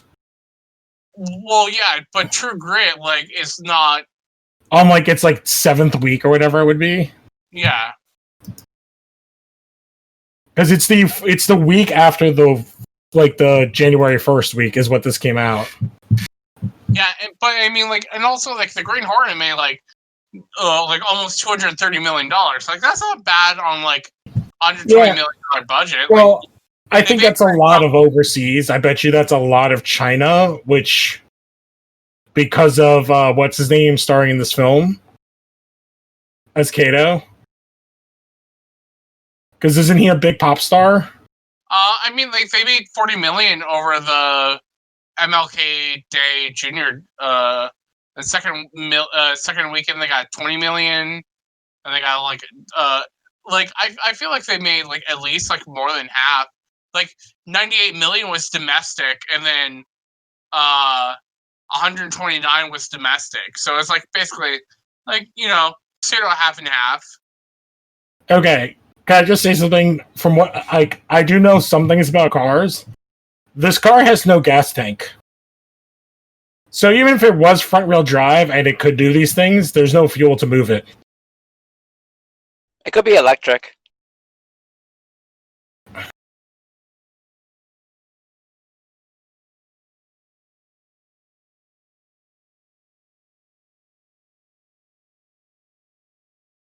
Wow, that one rocket did nothing. That guy just shot off?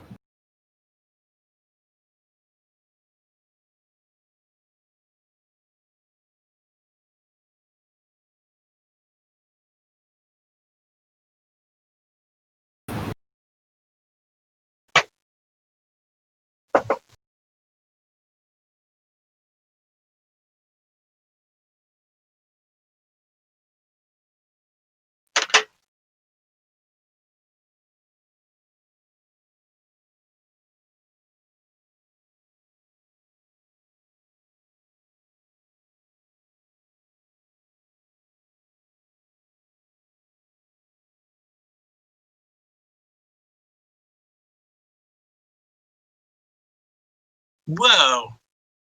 At some point, wouldn't like this building structure just collapse with all these rockets? I mean, The green lights in the car in the dark do look fucking awesome.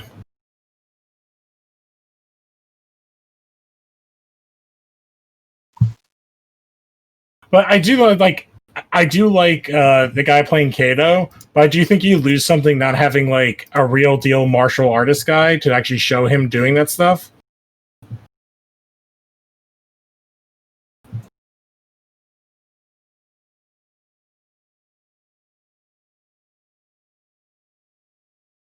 Holy shit, Kato just broke that dude's neck?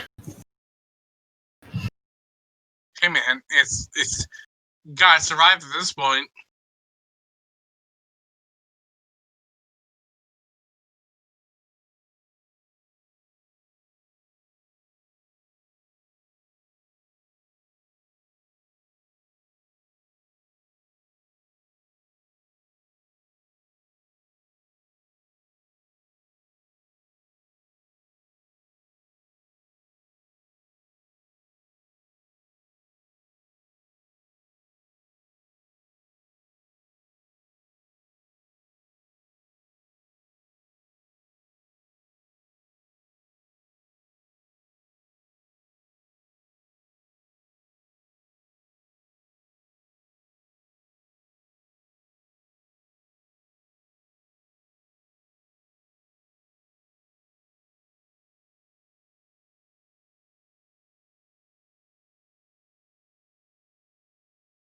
Oh, does he get a 3D vision?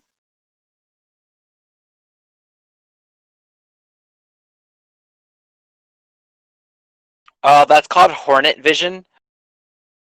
But like, why would he have? Why would he be able to do this? Because he has adrenaline pumping right now. And it's plot device. Like, it would have been more interesting if like Kato had been like, they showed them like, he's like, oh, we gotta teach you how to do some shit, and like showed like a little bit of training so that he could do some things. But he also just like fell on his ass, which is like pretty Seth Rogan. Yeah.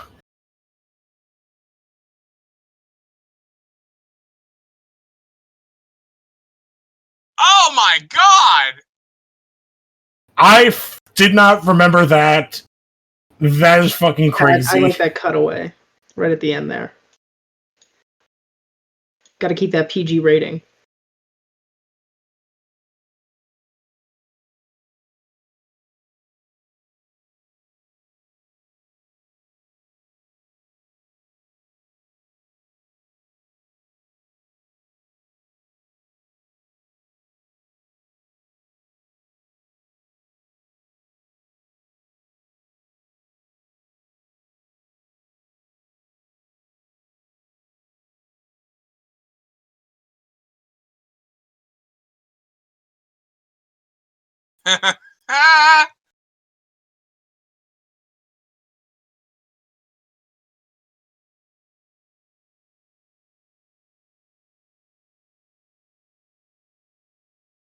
It is an interesting thing to like, they solve the day by murdering the two bad guys.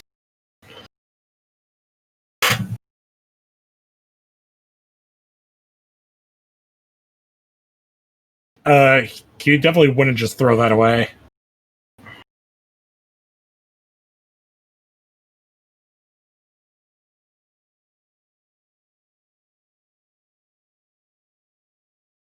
All right, as somebody who owns vinyl records, there's no way it survived that. I do have to say, like, this movie's better than I remember. Yeah, no, it's easily better than I remember as well. It's got its moments. Yeah, it's just like it has the problem where things happen because of like plot convenience. Because the plot dictates it needs to happen Yeah. instead of like it feeling natural. And Or like, yeah, all it would take is if they borrowed that one simple thing, like from the Kevin Smith, where like if his dad had been the Hornet and the Hornet used to exist, would kind of solve the entire reason for them doing this. Besides them just coming up with it all.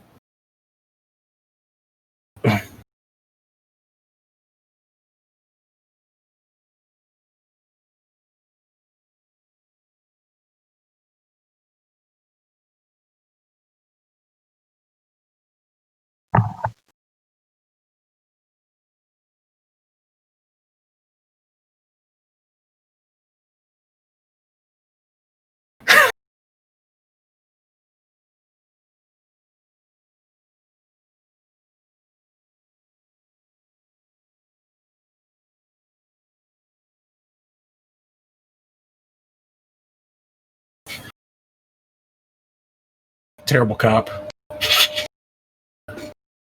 Well, I mean, hey, he's a cop that doesn't push himself into someone's residence without permission.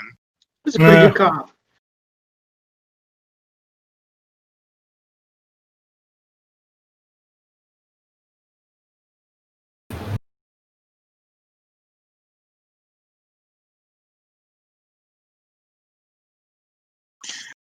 Ew.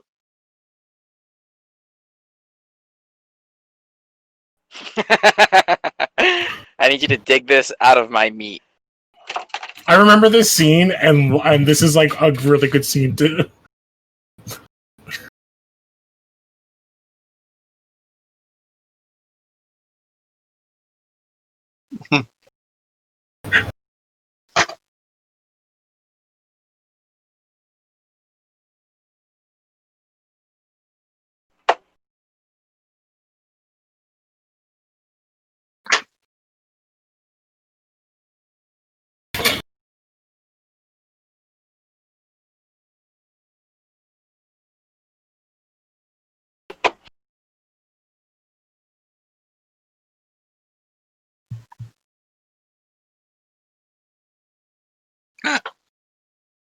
You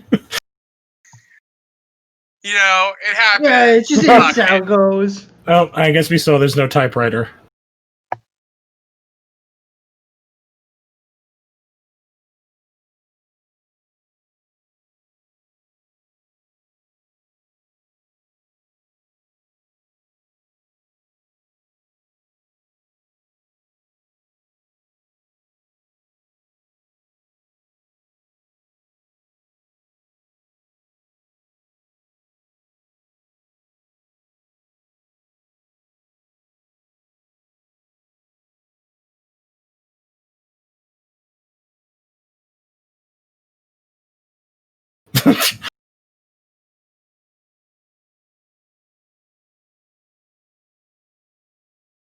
That's a smart. I do like that. Yeah. I really wish like Cameron Diaz was like clued in earlier in this. Yeah, it would work so much better. Yeah, she's a great addition to the team. Oh yeah, and they just like totally just like have this song from like Quentin Tarantino.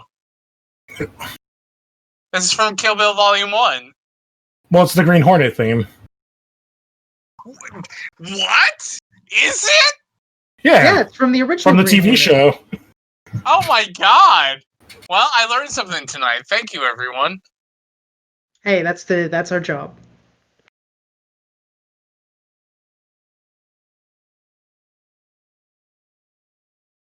I like that ending logo. But doesn't it look like a mosquito more than a hornet? Like with when it was Oh colored yeah, in? well that's the original logo. People didn't know how to draw until like 1972.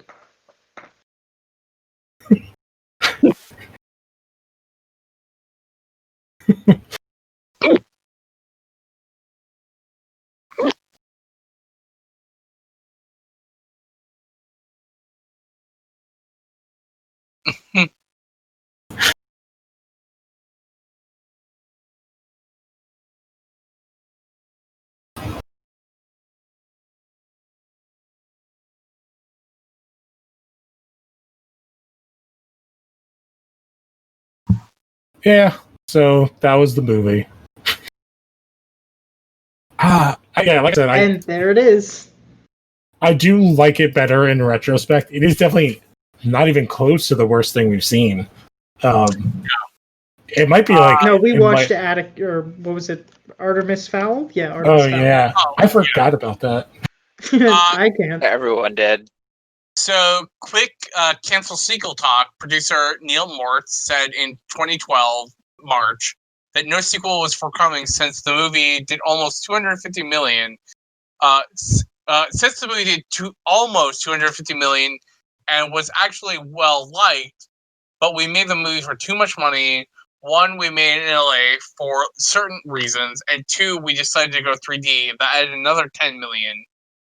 If I had done it in tax rebate state and not 3D, it would have been considered a huge financial success for the studio. So we're not making a sequel right now. Yeah. But reboot talks started in 2016 with Paramount Pictures and Chime-In Entertainment. Acquired the film rights to The Green Hornet with development for the reboot adaptation.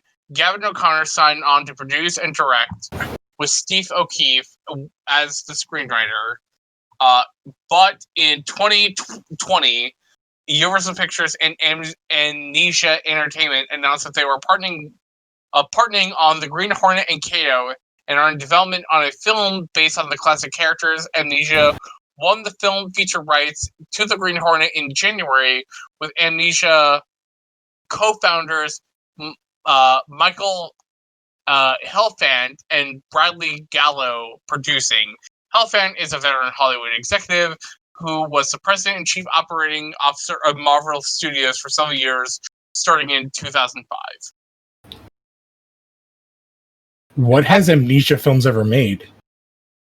Well, I looked at Gavin O'Connor, since he was a director at one point, and he did a bunch of. Well, he did The Accountant in 2016, And the way back, that's that really bad we call it where what's his name he's like an autistic hitman. yeah, Ben Affleck and Ben Affleck, yeah. And then he did the way back with Ben Affleck. Oh, he did Warrior, which is good. That's the like MMA movie with Joel Edgerton and Tom Hardy and Nick Nolte. Mm-hmm.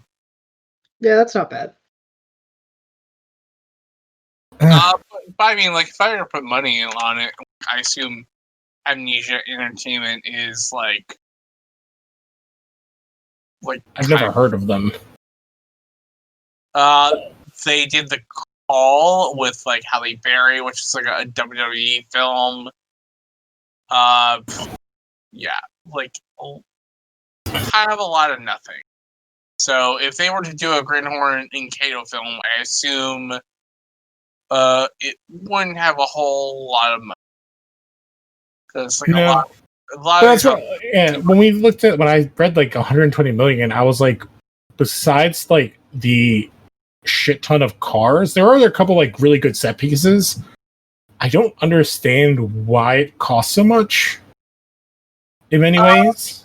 I mean, there's like a lot of like kind of bad CGI parts. I assume Christoph Waltz like post like Academy Award. But I'm sure he signed on before he won the Academy Award. Yeah, I assume Cameron Diaz also wasn't cheap.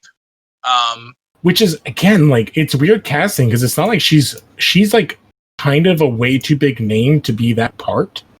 And Seth Rogen's kind of big at that point. Yeah. I think it's like a lot of like just little things that kind of like add up over time. And like, and really like also like at the end of the day, it's like, hey, we were kind of told like they filmed in LA, which was not cheap, and they filmed in 3D, which this is a movie that needs to be filmed in Detroit. And they also added, they also decided in 3D, which was like every film within that era, and they added, an extra budget to it that probably didn't make it cheaper. Yeah. It's like, I don't know. I guess it is funny, like, with this rewatch, like, it isn't bad, and I'm with, like, how much money it made, especially, like, overseas, like, it is surprising it never got a sequel, and I do think of, like, the pulp characters, for what we talked about in the comic, and, like, the stuff in this is, like, it makes the most sense, besides, like, I think Zorro, to do, like, to go back to it because it's such a different thing compared to other like heroes, like a hero playing the villain. Mm-hmm. And I do think like everybody had good chemistry. Like it's just like to get to where we get to with them is so badly done. Yeah, like I mean, like here's the thing: it's not the worst Seth Rogen film. It's not the worst superhero film. It's not even the worst Evan Goldberg film. Like, I think it's like fun and, like it's a fun watch, but like kind of like utterly forgettable at the end of the day. That's what I would say. It's like, it's not good enough to be really like worth a great watch, and it's not bad enough to watch for fun. I think that's why we were like, there are chunks of this recording where we're like pretty quiet because like, oh, this is like a cool scene. And then there's like a whole bunch when we're talking like talking about the other movies we might do. It's like, oh, because it's like dumb, boring plot stuff. But whenever they're letting Seth Rogen and Chou like do stuff, it works. But like, why is Edward James Olmos in this movie? Why is Cameron Diaz in this movie? Why is Tom Wilkinson in this movie? Like, well, it's actually like kind of like really nice because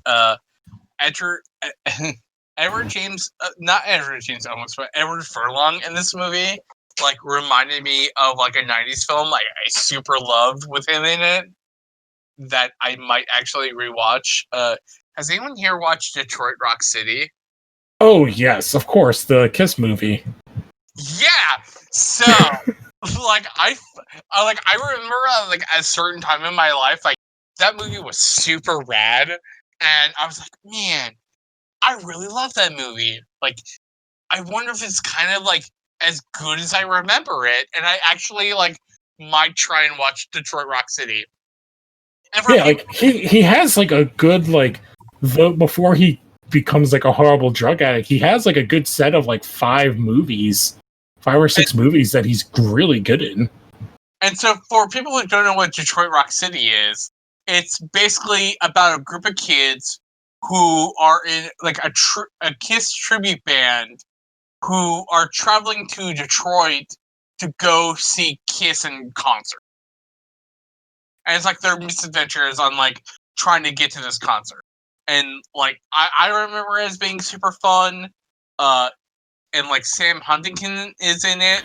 Yeah, I was gonna say I forgot he's in it. There's lots of like cool Melanie Linsky, who's I've seen her in a million things, but she's most famous for being in like 2.5 Men, and then she was in a really good show that was on Mrs. America that was on Hulu. That's really good. Like honestly, it might be like a thing that like has nothing to do with like any kind of current like nerd shit. But like, I recommend Detroit Rock City as like a thing that we might watch on this podcast at some point. It's got Natasha Lyonne. Hey, it's got the future Lana Lang, Emmanuel Chicory. Yeah, it's got like the woman who's like the older lady in like all of the American Pie movies. Oh, it's Stifler's mom? Yeah. Like, Stifler's mom is, like, in this movie. Yeah, which we're now talking about Detroit Rock City, but, like, yeah, to go back to, like, Green Hornet, like, it's fine. Like, it's such a weird, it's, like, it's fine. Like, I don't know, like, it's... Like, not having, like, a list of any of the films, like, all the films we've seen up to this point, like, I don't think it's the best, but it's definitely not the worst. There are worse movies we've seen that I would rather watch because, like, even though they're terrible, they're not good. They're more enjoyable in their not goodness. If that makes sense. No, it totally makes sense. Like, there's something of value you can get out of watching something terrible. Yeah, like I would definitely watch this over Blade Trinity. Like, I'm trying to remember, Blade Trinity worse than this. Artemis Fowl worse than this. I'd rather watch Cats. I'd rather watch Constantine. What are the other things that we've watched? I would actually rather watch. Actually, like I would actually rather watch like Green Hornet over Constantine because, like, it's like, hey, it's like at the end of the day. It's like, Constantine's heavy. Constantine's heavy. Like, I'd rather watch Batman and Robin over Green Hornet because, like, we watched that. At least I have like the nostalgia of like the badness of it. I'd rather watch Sky High than Green Hornet. I am actually really bummed I missed Sky High Night. Oh, Sky High is a lot. I'm clicking the movies that we watched. I think Sky High and Green comparable. Yeah, I guess that's, yeah. I don't know, I'd rather watch Sky High, but yeah, so we have Sky High, Constantine, Batman and Robin, Artemis Fowl, Blade Trinity, Hellboy, and Bloodshot, and Cats. And I think this sits... Like, there's 4, like, movies I never want to watch again. And it's Artemis Fowl, Blade Trinity, Hellboy, and Bloodshot. Like, I could go without ever seeing them again. I agree with that. And then Cats, Constantine, Batman and Robin, and Sky High are, like, the other set. And I think this sits, like, with Cats, to me, but under Batman and Robin. Yeah, I'll agree with that. Yeah. Because, like, Cats is not good, but there's still some, like, funness there, and that's where, like, this is. Where Cats is maybe, like, a more fun, bad movie to watch with a group of people. But Batman and Robin I could watch by myself fine, and, like, enjoy it because it's ridiculous. And terrible. I don't know. Like, I guess this is, like, a weird middling ground. Where, like, this is kind of the first movie that's, like, in that middle tier, dividing the other movies we watched. To me. Yeah, it straddles that line the whole time, where it's really good at times, but it's also just kind of really boring or forced at others. Yeah, and I think it's very easy to see like what is wrong with this movie, especially like reading that comic. And there's lots of things wrong with the comic that we've talked about. If Connor, you weren't on the episode, I don't think, but like that Kevin Smith comic of the script, that his Green Hornet script, I think the thing that's good about that is like the basis for the whole thing works so much better. But I get why this movie got made as opposed to that because of who's involved. Yeah. But yeah, I definitely think compared to the other pulp movies we're going to watch, like Zorro's going to be way better than this. If we watch Rocketeer, is going to be Rocketeer is, in my memory, a fantastic movie. I watched Rocketeer when Disney Plus first came out because I'd never seen it before, and Rocketeer rules. It is Rocketeer such a fun might movie. be the first movie I have a memory of seeing in the theater. I'm super jealous because that's like one of my favorite like movies like I've seen. also like Rocketeer doesn't doesn't put up with any two-bit Nazi. Yeah. No, that's a very good point. Yeah, but like even compared to the other pulp movies that we won't be covering, I kind of would rather watch The Phantom than Green Hornet from my memory, because The Phantom is so bad it's enjoyable. I remember like absolutely nothing about The Shadow or The Phantom. No, The Shadow is terrible. Like The Shadow is The Shadow's unenjoyably bad. The Phantom is, I'm watching it because like Billy Zane is charismatic, and it has a good cast. Yeah, and I feel like we'll like probably like talk about it at some point, but like I feel like the Zorro film is the next film that we're talking about. Yeah, I would say Zorro or The Phantom is like, well, they can kind of be split up because Zorro's like 10 years before this, a little bit more than 10 years before this. That's 98, and The Phantom 96, and I think The Shadow is 94. Okay, so all the other movies are around the 90s. So yeah, and The Shadow is real bad. When are we doing The Mummy?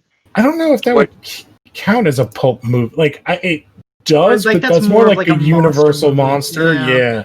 Where like the final one, which I love it. It's like such a good bad movie as Flash Gordon. No matter what, I think that's like the one I want to end on, because one, it has the best soundtrack of any movie we're going to do. That's very true. Because it's all clean, and it's got Max von Sydow doing very bad Yellowface. Oof, yeah, that's a picture. Yeah, of the but times. it's 1980, so it is kind of times. Yeah. So yeah, like I don't know. It's kind of weird that there's like not much to say. I think we would have more to say if we like some of the other movies, and we're gonna talk about that. So I would say either Zorro or The Phantom would be next. Is there anything else that really wants to say before we close out? No, I'm gonna speak for all of us, whether you want it or not. Mm-hmm. All right, so I guess we will close out, and I hope you enjoy the time with us, and we'll catch you guys next time. I love you. Feel the sting of this podcast. I guess, like, whatever, man. Yeah, really trying. Be it my mask or your blood, red will be the last thing you ever see.